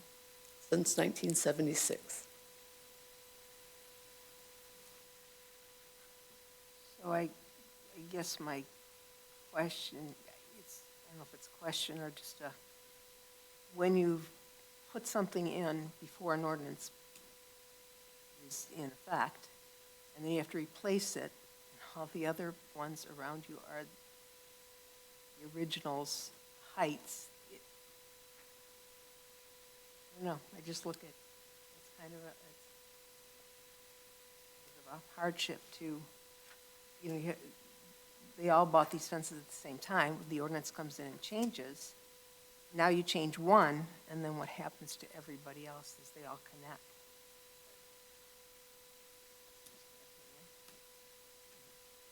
One of the issues I have is it's kind of, the work was done and it's asked for forgiveness later, whereas if this comes in before the fence is built, then to me, it's a little bit of a different situation, because then you understand the difference of the 4 foot versus anything above that. To me, it's, the one issue that creates is, in a sense, it's self-created because the fence is built that way without first seeking the approval. The only thing I'll say is you will see that again and again and again. That is probably one of the biggest complaints that we have. People, I've got this huge humongous barn, they told me I can't have it, what are you gonna do, make me tear it down? You know, if they'd come in the beginning, we could've got ahead of it, but they don't. If I could touch on that. Please, You know, Mr. this Goodall. one was a model originally, and the fence went up with the model. The petitioner took down the fence and replaced it in the original location. I think if you did look at the property, except for maybe the rear, you know, it would be an undue hardship to put a 10-foot upper line on the side properties at 6 foot, because obviously there's all kinds of, you know, equipment and driveway, and landscaping all the time. I mean, they landscaped their whole house based on this fence being where it was located at the original time, so make them move it 10 foot, it just seems reasonable to me. I think replacing it, you know, and it's 4 foot 10. You know, it wasn't replaced with a 6 foot. It was replaced with a 1 inch shorter, you said? It's 1 inch taller. 1 inch taller, you know, I think the ticket goes, I like how you did, and I appreciate when people take the good fence and put it on the outside. Those are just some of my comments, because I think this is where we get in this precarious situation, is you thought it was fine, you have a note in your HOA, so I really don't fault the petitioner here. Sometimes I've seen people who'd have done that, and I will point it out to you when they blatantly do it, I think, because we come across those cases as well. So, but that's just my 2 cents on this. Yeah, and I don't think that was the intent on that, and I mean, to me, the spirit of the ordinance is more so sightlines on main roads, whereas here it's a second street away from the main road in a subdivision where it's probably less of an issue than someone's on the opposite side of the street where may not be able to see turning if they put a 6-foot fence there. Yeah, well, we had this, and I don't know if you were here, this sub, and you're talking about these 6-foot fences, most of them are along the main road. Yes, We they are. had the whole line of the street come down for, remember all those variances? So 4 of those We 6 blame foot. Kroger for the whole Right. thing because of their trucks. Because the thing about this sub is they actually enforce their HOA rules. That's what I was gonna say, is our biggest concern was actually the Yes, they do. HOA. Yeah. Because we knew we had to stay in those guidelines. So we did. If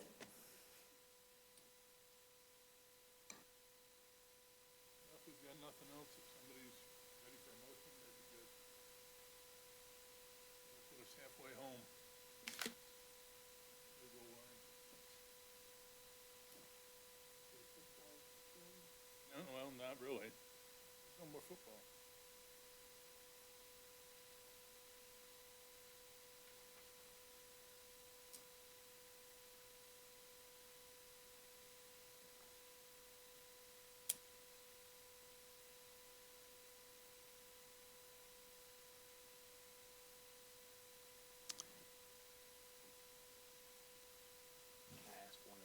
Please.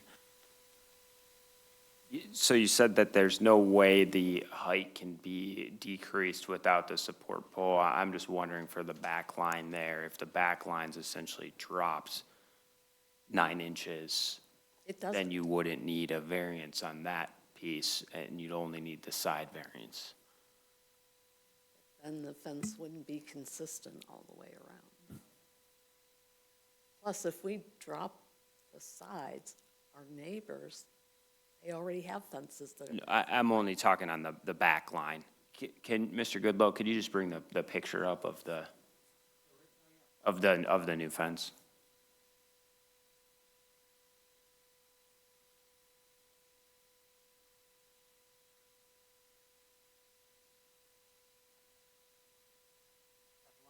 Yeah.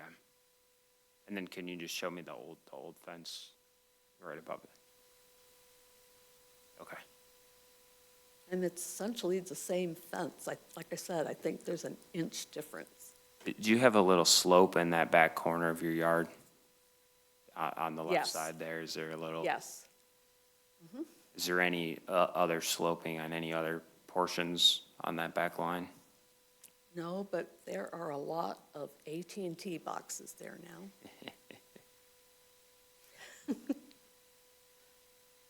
Like 2 of them.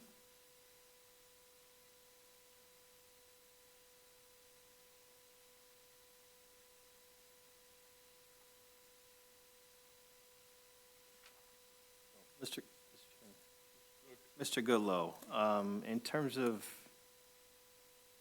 the fences that are connected to this fence, we're here because there was a code, and the code enforcement officer, Mr. Ward, went out and issued a ticket. You were just received a warning violation, right? It was a notice of ordinance violation. Okay, Oh, I talked to him, actually. gotcha, okay. And so we conceivably could have two more of these coming in, because the fence is contiguous across the three properties. Well, no. Contiguous across 7 properties, 3 on that side and 3 on that side.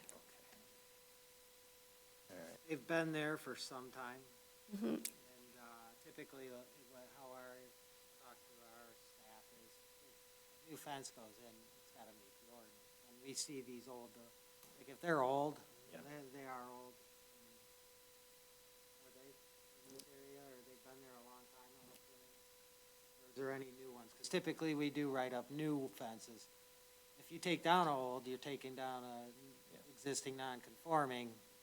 I have no they can't be idea. replaced, Gotcha. which you understand. The way this came to be, according to the officer, is that an older woman called him in the space of a month, 10 or 15 times a day, and complained about our fence. And that's why he went out and checked. She did say the neighbors did replace the side once she replaced hers. That's accurate, the neighbors replaced their fences as well? Yes. After you replaced yours? They, When the did you have neighbors your on this fence? side already have a fence. Well, they had the fence between us, and then we replaced it because it was falling apart. But their fence is the same height as ours. Did they replace their fence after you replaced yours? They didn't replace anything yet, but they want to because theirs is having the same issues ours had. And then what about the other neighbor? They added on, I don't want to hurt my neighbors. They had the same company add on to their fence. Because there were places in their fence that were falling apart. So they had the same fence company replace those boards with the same ones they used for ours.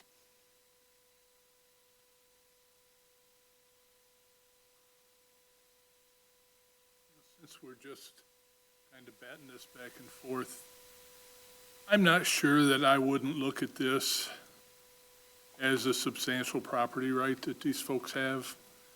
They have their fence back there, it's been there, they've had it there all these years, they're used to having it there.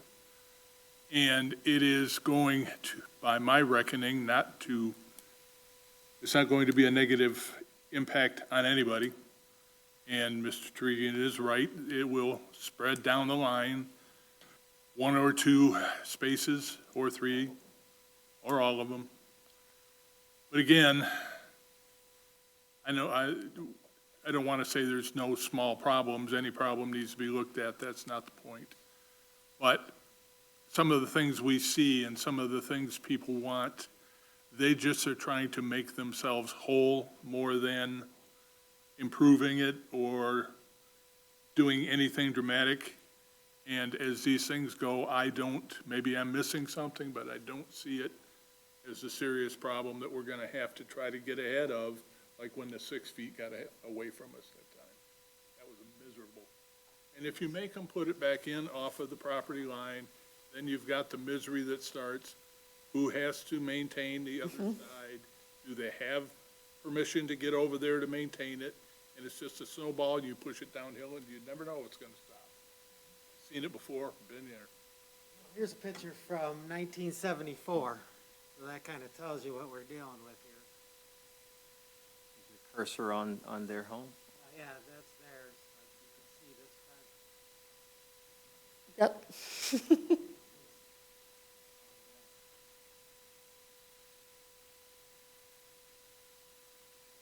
We're the light-colored roof. Over to the, keep going to the right. There.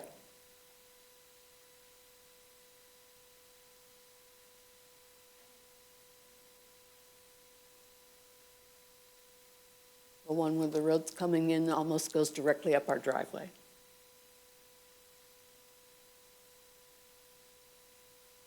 Go back to the previous one, sir.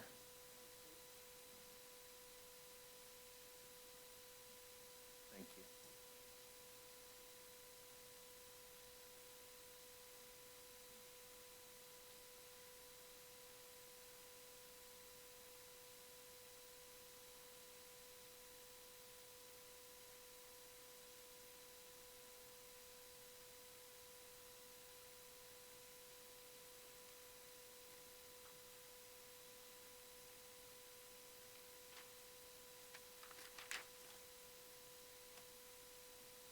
Did you have any discussion with the contractor on any zoning or permit requirements when they replaced the fence?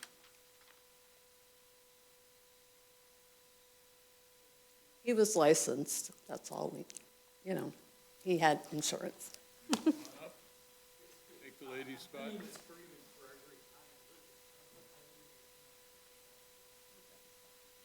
I could speak to this because I had personal conversations with the contractor who built the fence.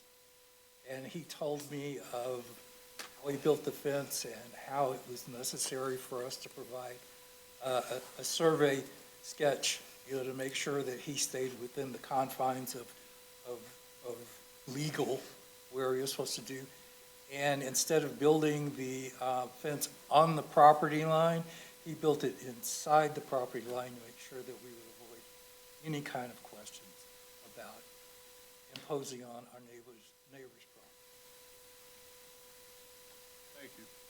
They'll have the survey stakes up. Mr. Chair, Mr. Walker, before I lose what's left of my mind, I'd like to make a motion. please do. Yeah. Point for discussion, if nothing else. Get it out Are we ready? Will we close the public discussion or whatever the there. rules The of public is all closed. the new things are? Before Mr. Walker goes to a motion, do we have anybody here?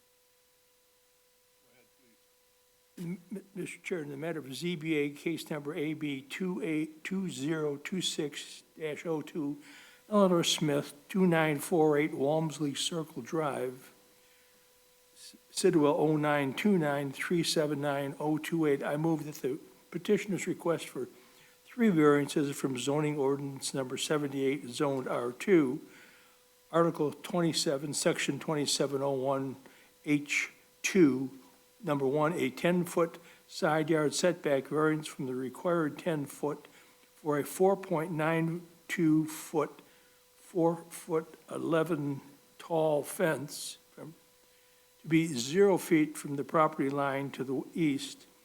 And 2, a 10-foot side yard setback variance from the required 10-foot for a 4.92-foot, 4-foot 4/11-inch tall fence to be 0 feet from the property line to the west, and 3, a 10-foot side yard setback variance for the required 10-foot for a 4.92-foot, 4-foot 11-inch tall fence to be 0 feet from the rear property line be granted for the application date stamped received 12/12/2025, because the petitioner did demonstrate that the following standards for variances have been met in this case, and that they set forth facts that show. The petitioner shows that does show a practical difficulty. This is a replacement fence for a fence that looks like originally placed 20 or 30 years ago. And this is, technically is a kind of a non-conforming fence, and therefore it's a non-conforming use. But in this case, it fits in with all the other neighbors, and to me, it would just seem terribly unfair, if I can use that word, to make people move their fences around that they're all installing. They're not in anybody's way. There was not even a ticket issued. There was a warning, and no one in this that I heard, there was any intent to do anything here. This was just to replace what was already there. And the following are exceptional and extraordinary circumstances or conditions applicable to the property involved that do not apply generally, because we're not talking about all kinds of fences. We're talking about this particular fence in this particular piece of property that fits in with all those other pieces of property that it just makes sense to me. And therefore, I move that the petitioner's request be granted for the 3 variances. Go ahead, Mr. Cook. I was just going to say, I'll support you on that.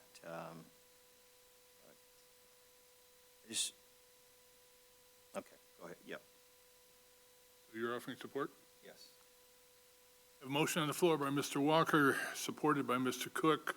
Anything additional by the remaining board members? Any discussion? Trying to understand. Can I ask the petitioner? Please. Okay. Why did you go an inch taller? That's- On the height?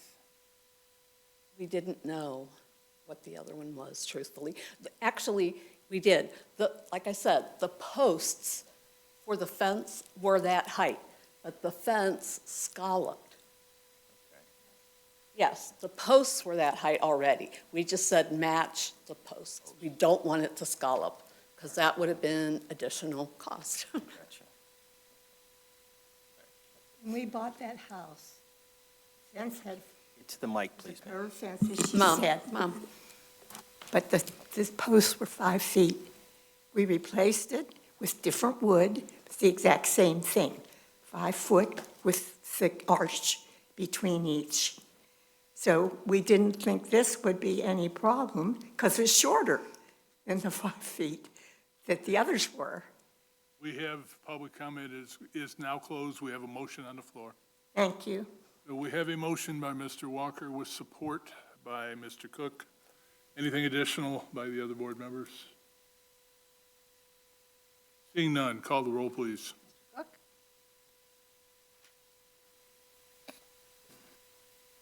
No. Knaskis, yes. Dorgan? No. No. Walker? Yes. Durant? Yes, your request is approved. thank you very much. Appreciate it. Good day. Home, you're very welcome.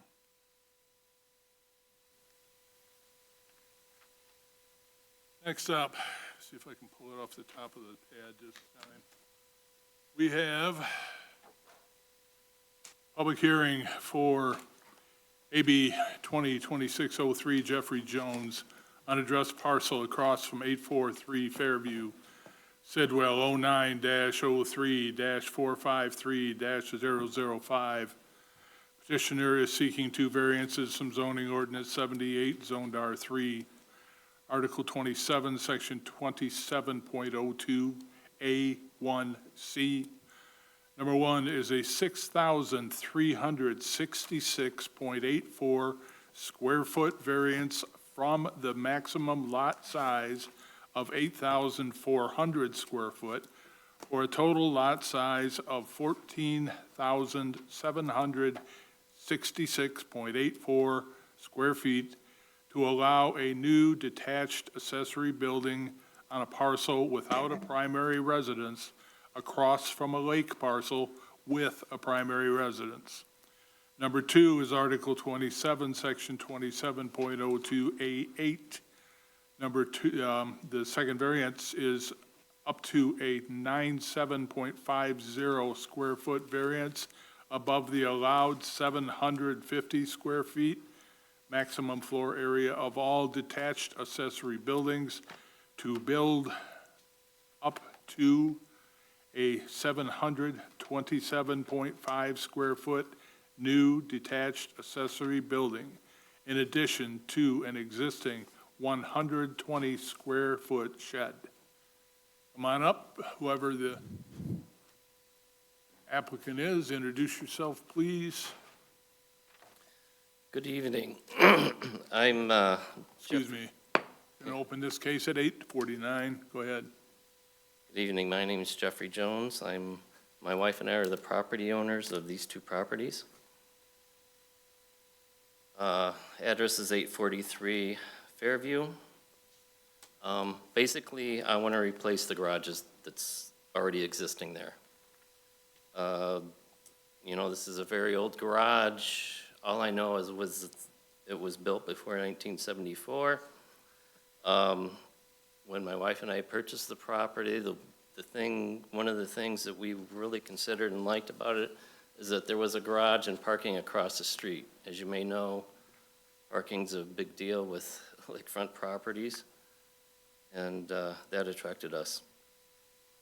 Biggest issue with the existing garage is it has a 7-foot garage door, but the opening is actually only 6 foot 8 inches. My boat does not fit in there, and even my pickup truck does not fit in the garage door. So my request here today is to replace the garage with a similar sized garage, of course, with a taller door in a similar location. This is consistent with other properties in the area. Existing right next door is another garage on a property without a residence. So with that, I'm asking for relief on the two requirements. One is the 8,400 maximum square foot lot size, and the other one, they informed me that the shed would also be in that square footage, so slightly over for the square footage of the accessory buildings. I have one question. You're gonna have a bunch of, supposing you're successful, you're gonna have a bunch of extra land? You plan to put a house over there at some point? No. Okay. 'Cause this is one I've never seen. I've seen almost everything else, but I've never seen this one. You know, somebody that's gonna have a vastly bigger lot than what they strictly need for what they wanna do. It doesn't have plans for it. Thank you, board members.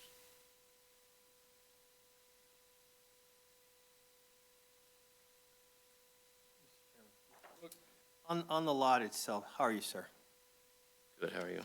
Good. On the lot itself, does it flood? No. Basically, if you look at the overview there, there's three lots that are right next to each other. Those three lots are landlocked. All the surrounding lots are on the lake. And regarding drainage, what happens with these three lots is the lot on the top there that's just off of the screen, there's a small retention pond, and that's where all the drainage goes from these three lots.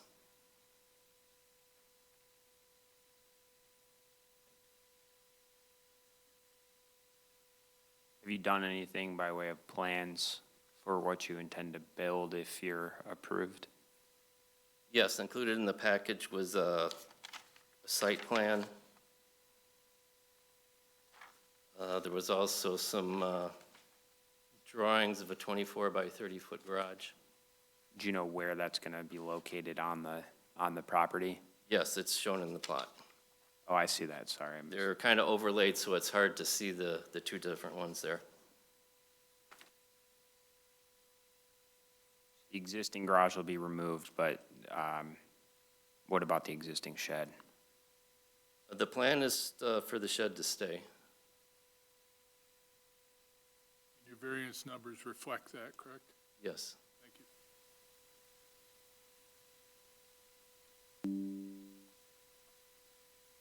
I think I know, do we have any public that came to speak to this matter tonight?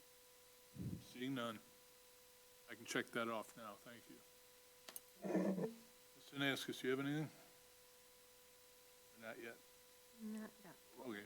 One of the other issues I have is that the text of the zoning ordinance applies to, it almost to me reads as accessory structures, as in singular, which may present an issue, and this may be a question for Mr. Goodlow, create an issue with the building permit down the road if the shed remains on the property. See any issues with that? This is a fairly new section of our ordinance, so I think this is something gonna shake out now. When we talk about the accessory structure, typically it's all one, there's usually not a number on it. Typically, it's just the size of each accessory structure. Now, I don't know if it has to pluralize it in the new ordinance, is that what you mean? That's kind of how I read it. Yeah, okay, so, if it's figured in the math, then I'm assuming planning and zooming took that into account. And I don't think they've considered those factors yet. It is my, I don't believe the shed was included. because that section of the ordinance, there's numerous requirements in addition to the lot size. I know we're only to make a determination on the lot size, but can you confirm on whether anything has been completed on the remaining factors in that section? It'd be it's A through J is the section.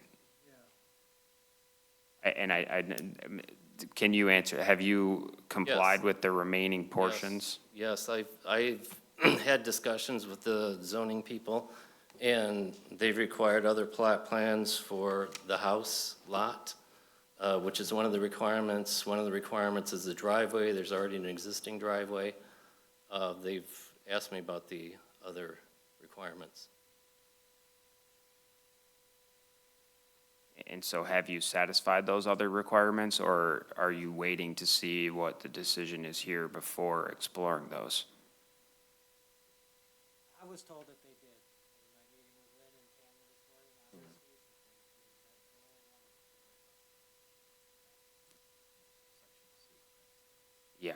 obviously. Yeah. Yeah, I've just provided the information they requested. I don't know internally how they're looking at it.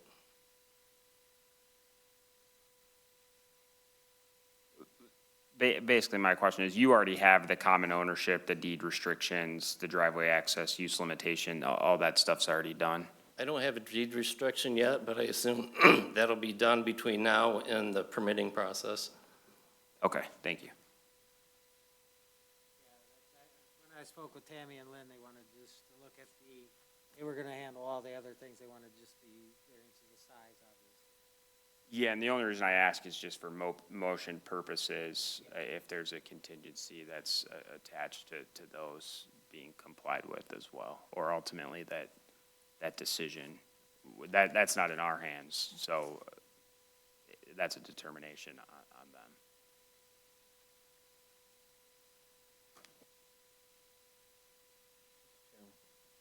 Mr. Goodlow, I have a question for you in relation to, again, these were revised in November of 2025, the ordinance, ordinance 78. And do you see or understand a reason or know of a reason why it specifically says shall be no larger than 8,400 square feet? The lot size? Yes, sir. I don't know what the intent was behind that. Most of them were smaller than that, and that's the R3 zoning, so I'm assuming they tied it into that R3 zoning number of 8,400 to keep it so people weren't putting garages on big lots.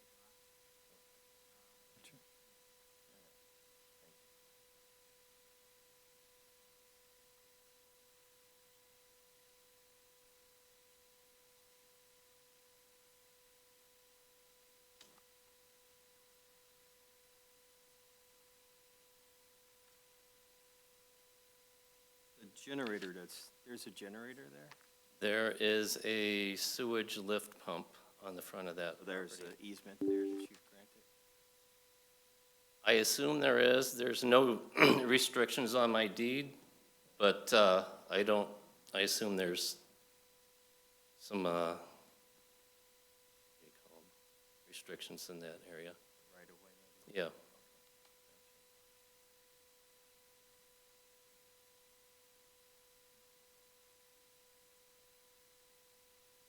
Do you know the square footage of the existing garage? It's larger. I don't have it exactly in front of me, but it's larger than the existing. The existing is larger than what I'm proposing. It's roughly 24 by 30, or 24 by 34. You can see the dimensions are on the plan.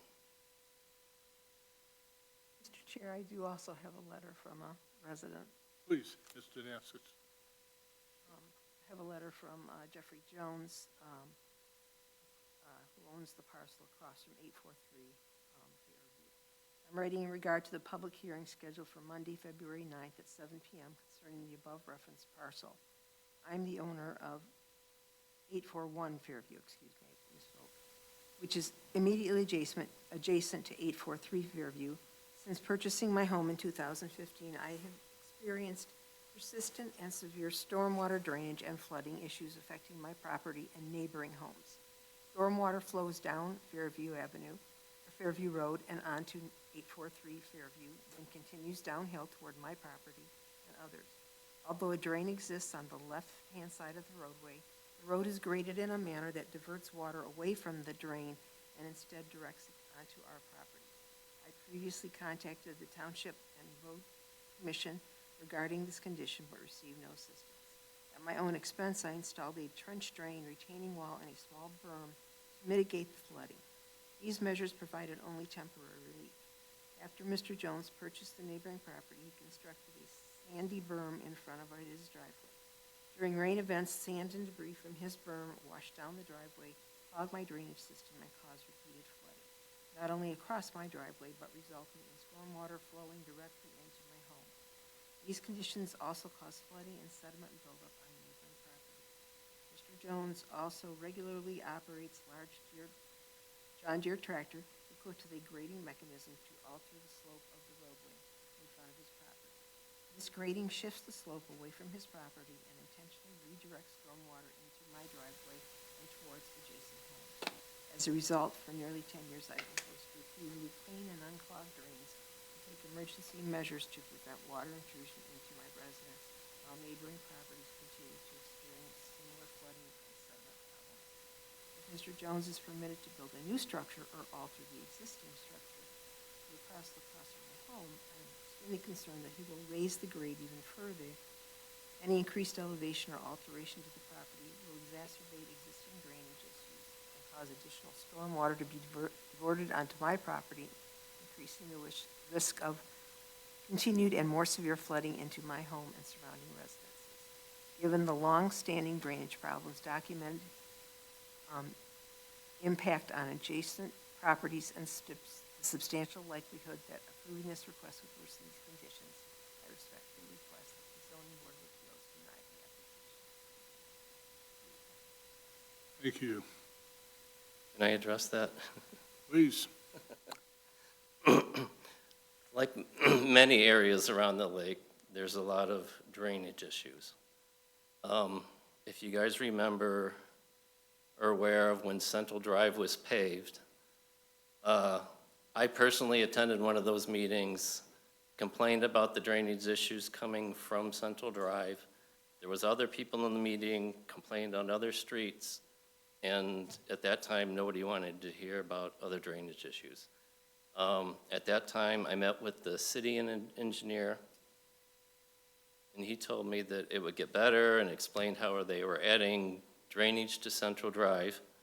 Well, let me back up a second here. Where my lot is and my house is and the neighbor immediately next door that's wrote that letter, we're approximately 20 to 30 feet below Central Drive. So whenever it rains, all the water from our side of Central Drive comes down, it comes down Fairview, and unfortunately, they're the lowest house on the street, so the water ends up there. What contact have you had with this gentleman about this? I thought it was solved. When we first bought the property, they complained that we were flooding their property. It's not me that's flooding their property. It's water that's coming down the street when it rains. Unfortunately, it's a gravel street, and when it does that, all the dirt comes down the street with them, and unfortunately, they're the lowest property. Mr. Neighborhood. Goodlow, are those county, those roads? Have they ever made any effort? I know they don't like to get out a grader if they don't have to.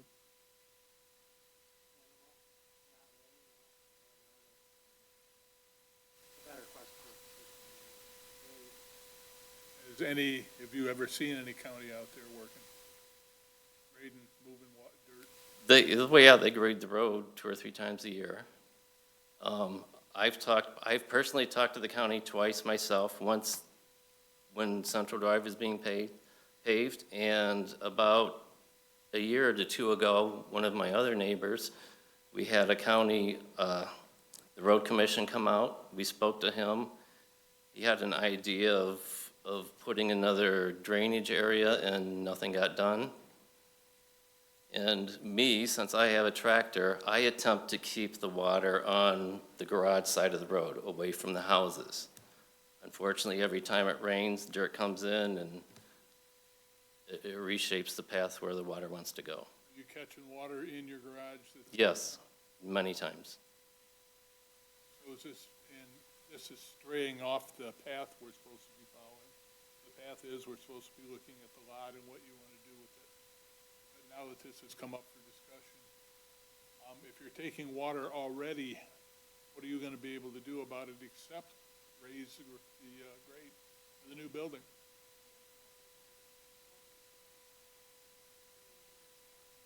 Yeah, the one that's. Oh, don't even- okay. No, I'm confused. I'm talking about my house and the attached garage to my house. I've had water in that garage several times. The one across. Across the street, no, that lot is lower, and I said the next lot has a little retention pond. There's even a drain from my area to that retention pond near my garage. The water over there is fine, which is why I said, when I get out in the street, I tried to grade the street so the water stays on the garage side, comes to the yard of the garage where it has a place to go. How do you get away with grading a county street? I just do it. I'm tired of asking questions. None of my business. I don't know anybody at the county. I just see the things that they try to pick up on sometimes. Okay. Typically, you're gonna wanna file for a permit. They have no issue giving you a permit if you're gonna work on the road.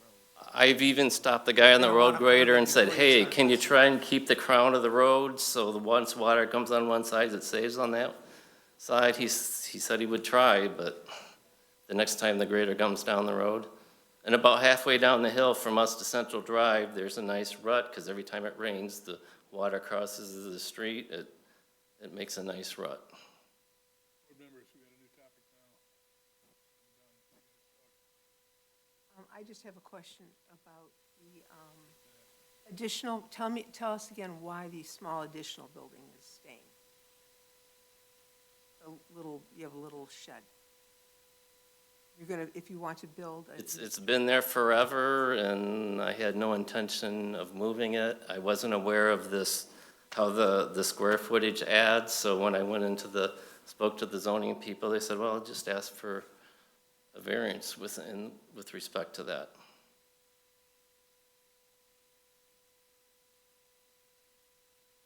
But regarding the water, whether the garage stays the same or I build a new one, that has no effect on the water issues that are happening in the street. The garage lot is lower than the street.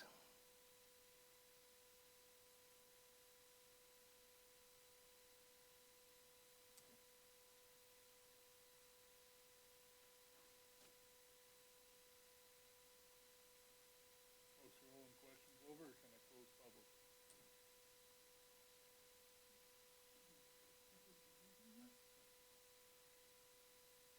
This quick's got one halfway out. Sir, if the garage lot is lower than the street, but it does not get water on it, explain the physics to me there. The street is pitched towards the lake, away from the garage. Okay, So all the water wants to go towards the houses on the lake. gotcha. Okay, thank you.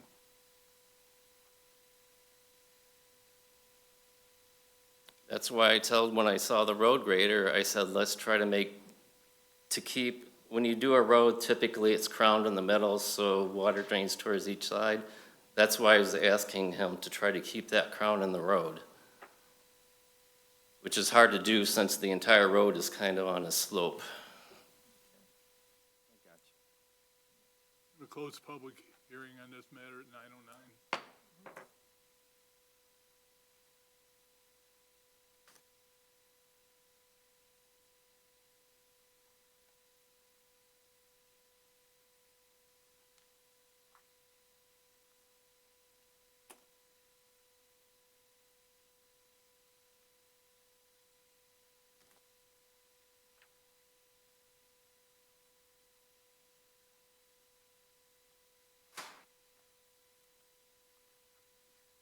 If there's no discussion, I'll make a motion.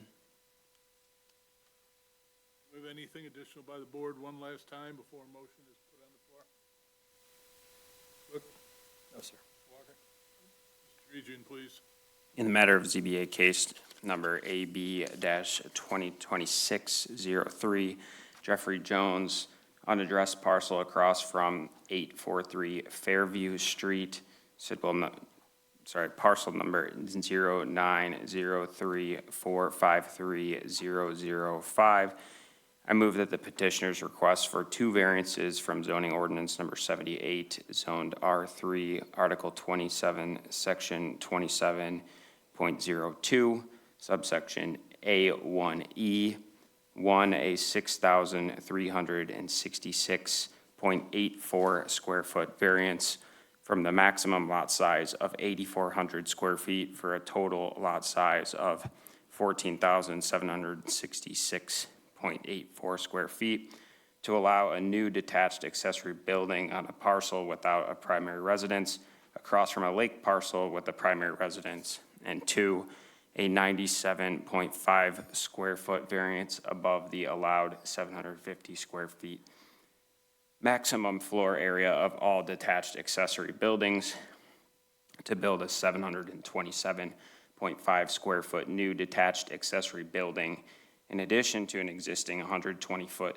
shed be denied for the application date stamped received December 22nd, 2025, because the petitioner did not demonstrate that the following standards for variances have been met. In this case, first, the petitioner has not shown practical difficulty as the lot currently has an existing garage. I've seen nothing in the record that's been presented that a new garage must be placed on that property.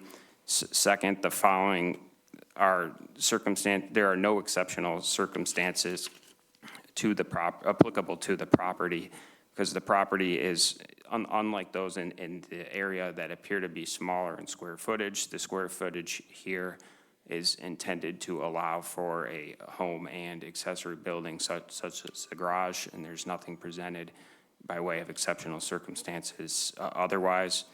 Third, the variances are not necessary for the preservation and enjoyment of substantial property right possessed by other property in the same zone or vicinity.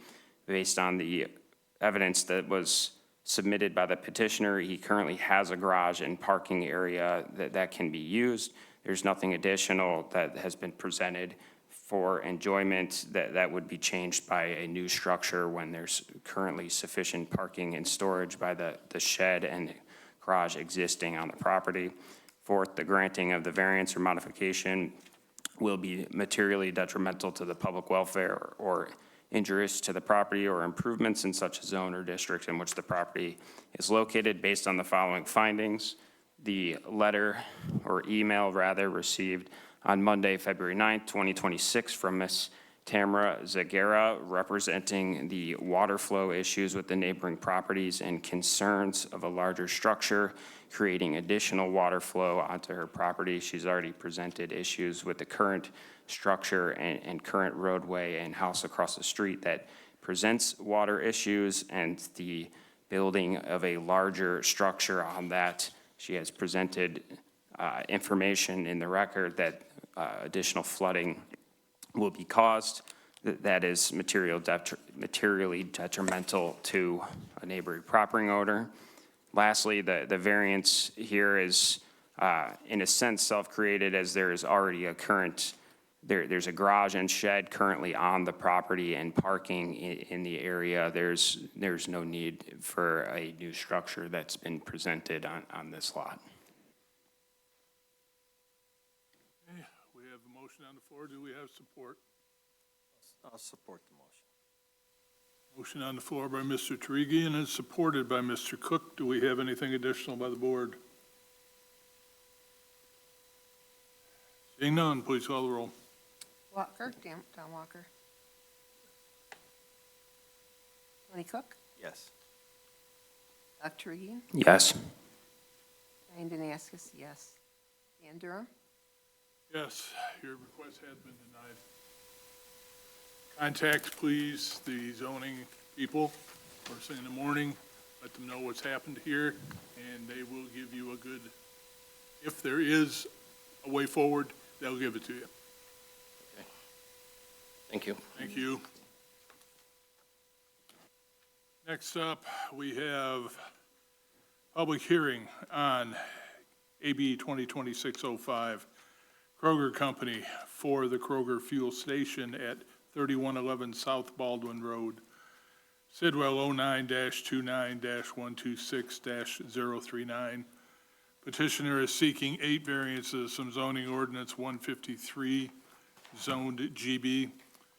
Petitioner is seeking, I just said that, Section 7, ground and wall signs in non-residential zoned areas.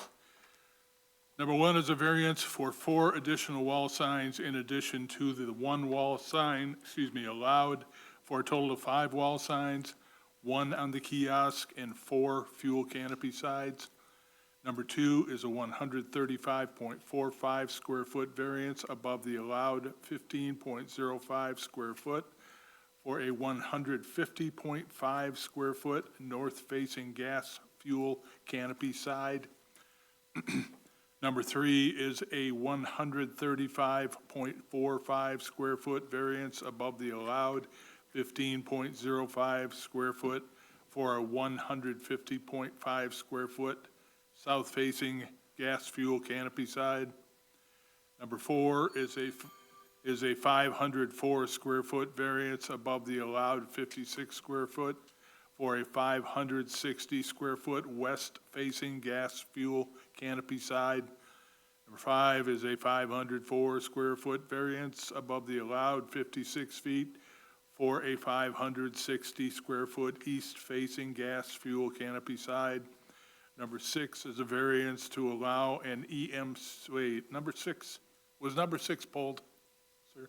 It was, yes. Okay. We're proposing a scrolling sign which is mechanical, not electronic. Well, I'll tell you what, I'm going to read it in, and then we'll talk about it when the time comes. A variance to allow an EMC wall sign gas price display on the east side of the fuel canopy sign, of the fuel canopy. Number 7, up to a 7.17 square foot variance from the allowed 9.5 square foot for the EMC portion of the ground sign to be 16.67 square foot. And number 8, an up to a 19.3 road right-of-way setback variance from the required 30 feet for the ground sign to be 10.7 feet from the road right-of-way. Now, before I finish, in looking through the information earlier, I did see that there may be some changes on the electronic message sign. If so, we will incorporate them into the request.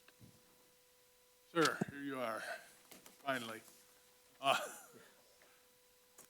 Explain, give us your name, please, if you are working for a sign company or for Kroger. Yes. And let us know what you're up to. Through the chair, my name is Matthew Pisco, representing the Kroger Company of Michigan. I've represented this project pretty much the last 15 years. So we finally got the amendment. Now we're working through the signs. Let me briefly interrupt you. 9:19 will be the opening time for this case. Now, go ahead. If I can, I'd like to ask a question. Do you guys have the 11 by 17 drawings? Fantastic. Because I won't ask you to flip around, but at some point in time explaining hardships, the last page, the landscape page, will be illustrative of some of the issues. Kroger is, as a petroleum marketer, is very undemanding when it comes, if that's even a word, when it comes to retail expression in their signs.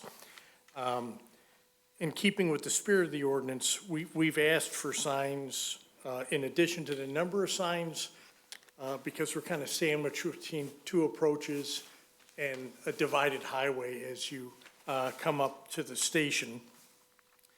So we're asking for a greater number of signs, but the total number of all those signs in aggregate are still 8 feet under the allowable square footage that we're due for the number of square footage for the improvements. So that's the first issue. The practical difficulty is approach angles, visibility, we're a commodity. So it's a good thing for people to be able to see it.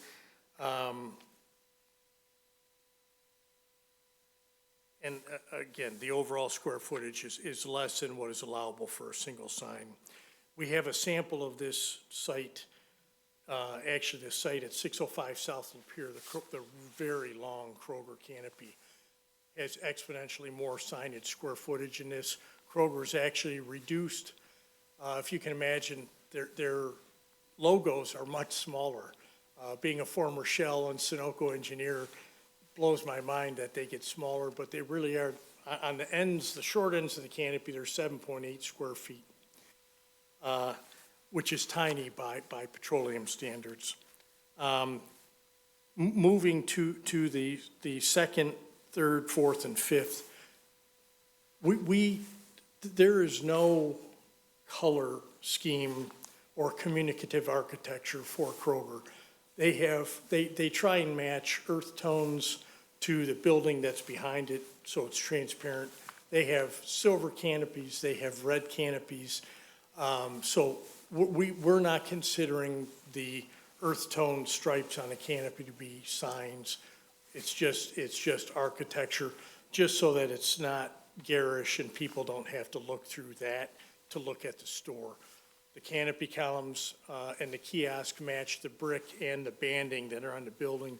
So we just want to make it, being sensitive to the area, that it's going to be an earth tone fascia. So that one, the whole premise that the canopy is a sign, as it has two color stripes. There's no, I've done 75 sites in Michigan, Ohio, Wisconsin. There's every different manner of color and combination. Some are red, some are blue, to match the store behind them. We thought earth tones were by far the most appropriate thing for this location. Number 6, regarding the variance for the EMC wall sign, Kroger in the earlier days they have a scrolling sign, for lack of a better description. If you can imagine a slot machine, 20 years ago, they have a wheel on the inside that flips. They're solid numbers. So what we're proposing on the backside of the canopy is not an electronic message center, but is a scrolling sign. It actually has flappers that rotate and will put the numbers. And that sign, albeit is additional square footage, is not visible anywhere from the street frontage. It is solely for the benefit of customers in the parking field, where a ton of our business comes from, so they can come out of the store or the shopping center, the small shops. They can look at the back of the canopy and they can make a decision on the price of fuel. I'll admit, I'm not the sharpest pencil in the drawer. I forget the price when I come in if I see it on the street. So that is the scrolling sign. It is not electronic. Now, the ID sign, if you can scroll to the last sheet, please. That is the landscape plan for the development.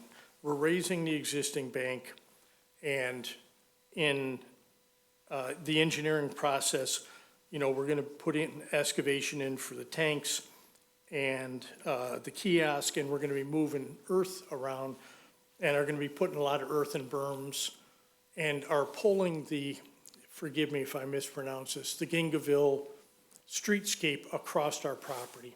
So you'll see there's a lot of existing trees in that path that exists. We're putting in 50% more trees than are required in the Gingaville district, and landscaping quite intensely, putting in brick piers with fences. So we've centrally located the ID sign, and there's 2 variances on the monument sign. One is setback from the road, but it's a variable setback as the road opens up to a 2-way road. So we've got this varying setback, and we've kind of got to cater to the fact that southbound traffic has no way to see the price if we kept it all the way to the south. to get an area deep enough, although it would be on an earthen mound. So that was just trying to locate the sign so it's usable for southbound traffic and it is centrally located. So that is those are all 8. And I will say the practical difficulties, when the number of signs on the canopy and the kiosk is purely just a function of advertising. We've got an approach. You come in and the roadway splits. We have to be able to advertise to people coming south. When people turn into the southernmost approach, they can't see the front of the canopy. If people turn around or are coming out of the canopy, the northernmost approach, they can see the brand identity on the proposed non-electronic price sign. And as people approach from the north heading south, they'll be able to see the Kroger logo on the front left-hand side of the canopy. As far as the extraordinary circumstances, it's just a space that we're a redevelopment of an existing parcel. We have a large green space behind us that kind of blocks us from the interior of the parcel and from southbound traffic. And we're feeding to the existing shopping center behind us. So we would like to be able to be visible to our customers, both internal and external. This fuel station mimics the hours of the grocery store. So it goes dark, 10 o'clock, 10:30, whenever the store closes. So as far as being garish or detrimental to the adjacent neighbors, it's a commercial district, and we go dark at night. So we certainly don't think any of these requests would be injurious to our adjacent neighbors who are very sensitive to. All right, to get this straight, Mr. Goodloe, back me up if you would. Number 7, you're keeping the language about wanting 17.7 from the allowable 9.5. You just want to strike for the EMC portion of the ground sign? That's 7. That's 7. The EMC on the monument sign, the price sign in the street, that is EMC is an allowable, it's an allowable sign. It's, number 6 is the one that's on the east side of the canopy, the back of the canopy. That is not an electronic price sign, that will be a Is the mechanical. whole language out or just the portion that says EMC? EMC, if you can strike that, please. Well, 7's left as is because it's a ground EMC sign. 6 is, the intent of 6 is an elevated EMC sign on the canopy. As long as we get it right before we move forward with it. And all 4 cases tonight, Fire Marshal's looked at all of them and weighed in with no opinion, so he doesn't have anything with your case. Board members. Look, All right. Remember, it started with a P. Your last name? Pisco, yes. Sir, in terms of, you talked about raising the berm, so you're going to obviously level the bank that was there. Correct. And then the berm that is behind the bank, you're saying you're going to increase the height of that? No, if you can imagine, the existing grade of the bank, we're going to excavate a large hole for the underground storage tanks, and we're going to use those spoils to move them to the west and build up earthen berms along the frontage to block this line of sight to the fuel station. So we're trying to soften from the roadway by putting berms in, and then the undulating fence is straight, but the plantings are undulating, and they'll follow those new contours as we go across the property. So we're trying to, it's not enough that we're matching the Gingaville fence and the brick piers. We've really beefed up the landscaping. No, I understand. I'm trying to figure out, so you're going to have this additional soil from where the tanks are going to go. And so you're going to build a berm in front of the gas station itself? Between the canopy and the road. That's where we're gonna, it's not gonna be Which a would- berm, it'll Okay. be a small berm, and then it'll go a lower spot, because we have a pedestrian path linking the road. Right. And then a bench, and then it'll flatten, and then we'll berm again, to the north, and then come back down, so that. Because of the driveways. That's correct. Right, so you're gonna, putting a you want a sign so that people can see it going south, Yes. the ground monument sign, but you're going to put a berm in to make it harder to see? The line of sight where we have it as dead center is the flattest portion. That has a decent line of sight from southbound traffic. Okay. Do you intend on raising the site at all? Because it's, We're not planning on importing sites. There's a lot of complicated drainage issues. yeah, As far as there's a singular drain on the southeast portion of the property that we have to match. We really don't want to pull, there's no advantage to the shopping center or the drain right, to cut the site. okay. So it's That's, gonna- I'm just, okay, I'm asking the questions not to be challenging to what you're doing, but I'm trying to understand the berm on the front. It just didn't make sense to me. Yeah, it's, we're going to have spoils coming from a large excavation. Yes, I'm aware, yeah. And it softens the view. You're driving down the road, that it really minimizes. It makes that fuel canopy and the activity underneath it not visible to the motoring public. They can see through it to the grocery store because it's a large structure And behind it. it's elevated, right? Yeah, but it's going to be elevated to a certain extent, not all the way across, but just to soften the view of the fuel station. All right, sir, thank you. You betcha.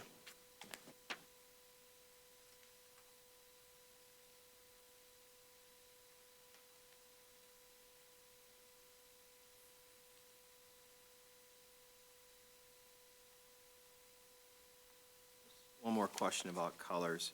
I noticed on here the gas pumps are red. Is that going to be the case? It is.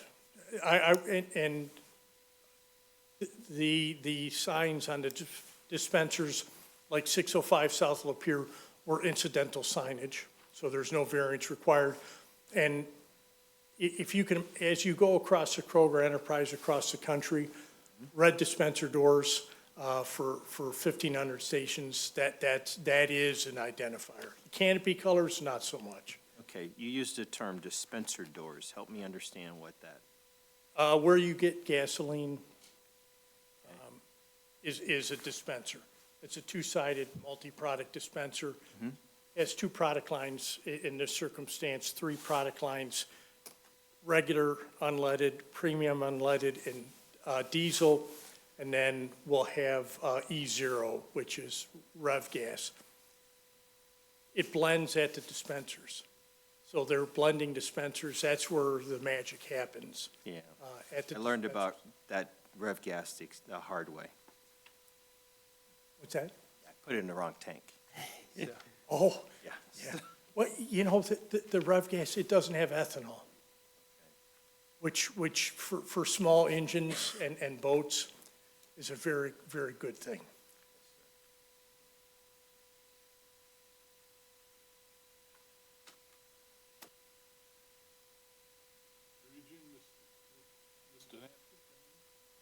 Nothing here.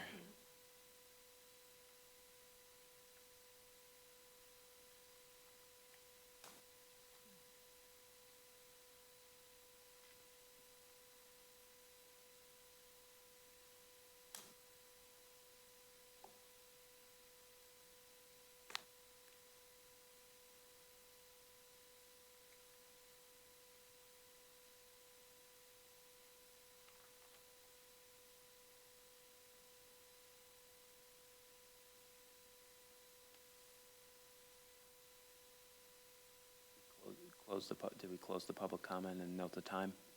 I haven't yet, I can. Close the public comment at 9:35. Let's check the boxes, I'm prepared to make the motion. please.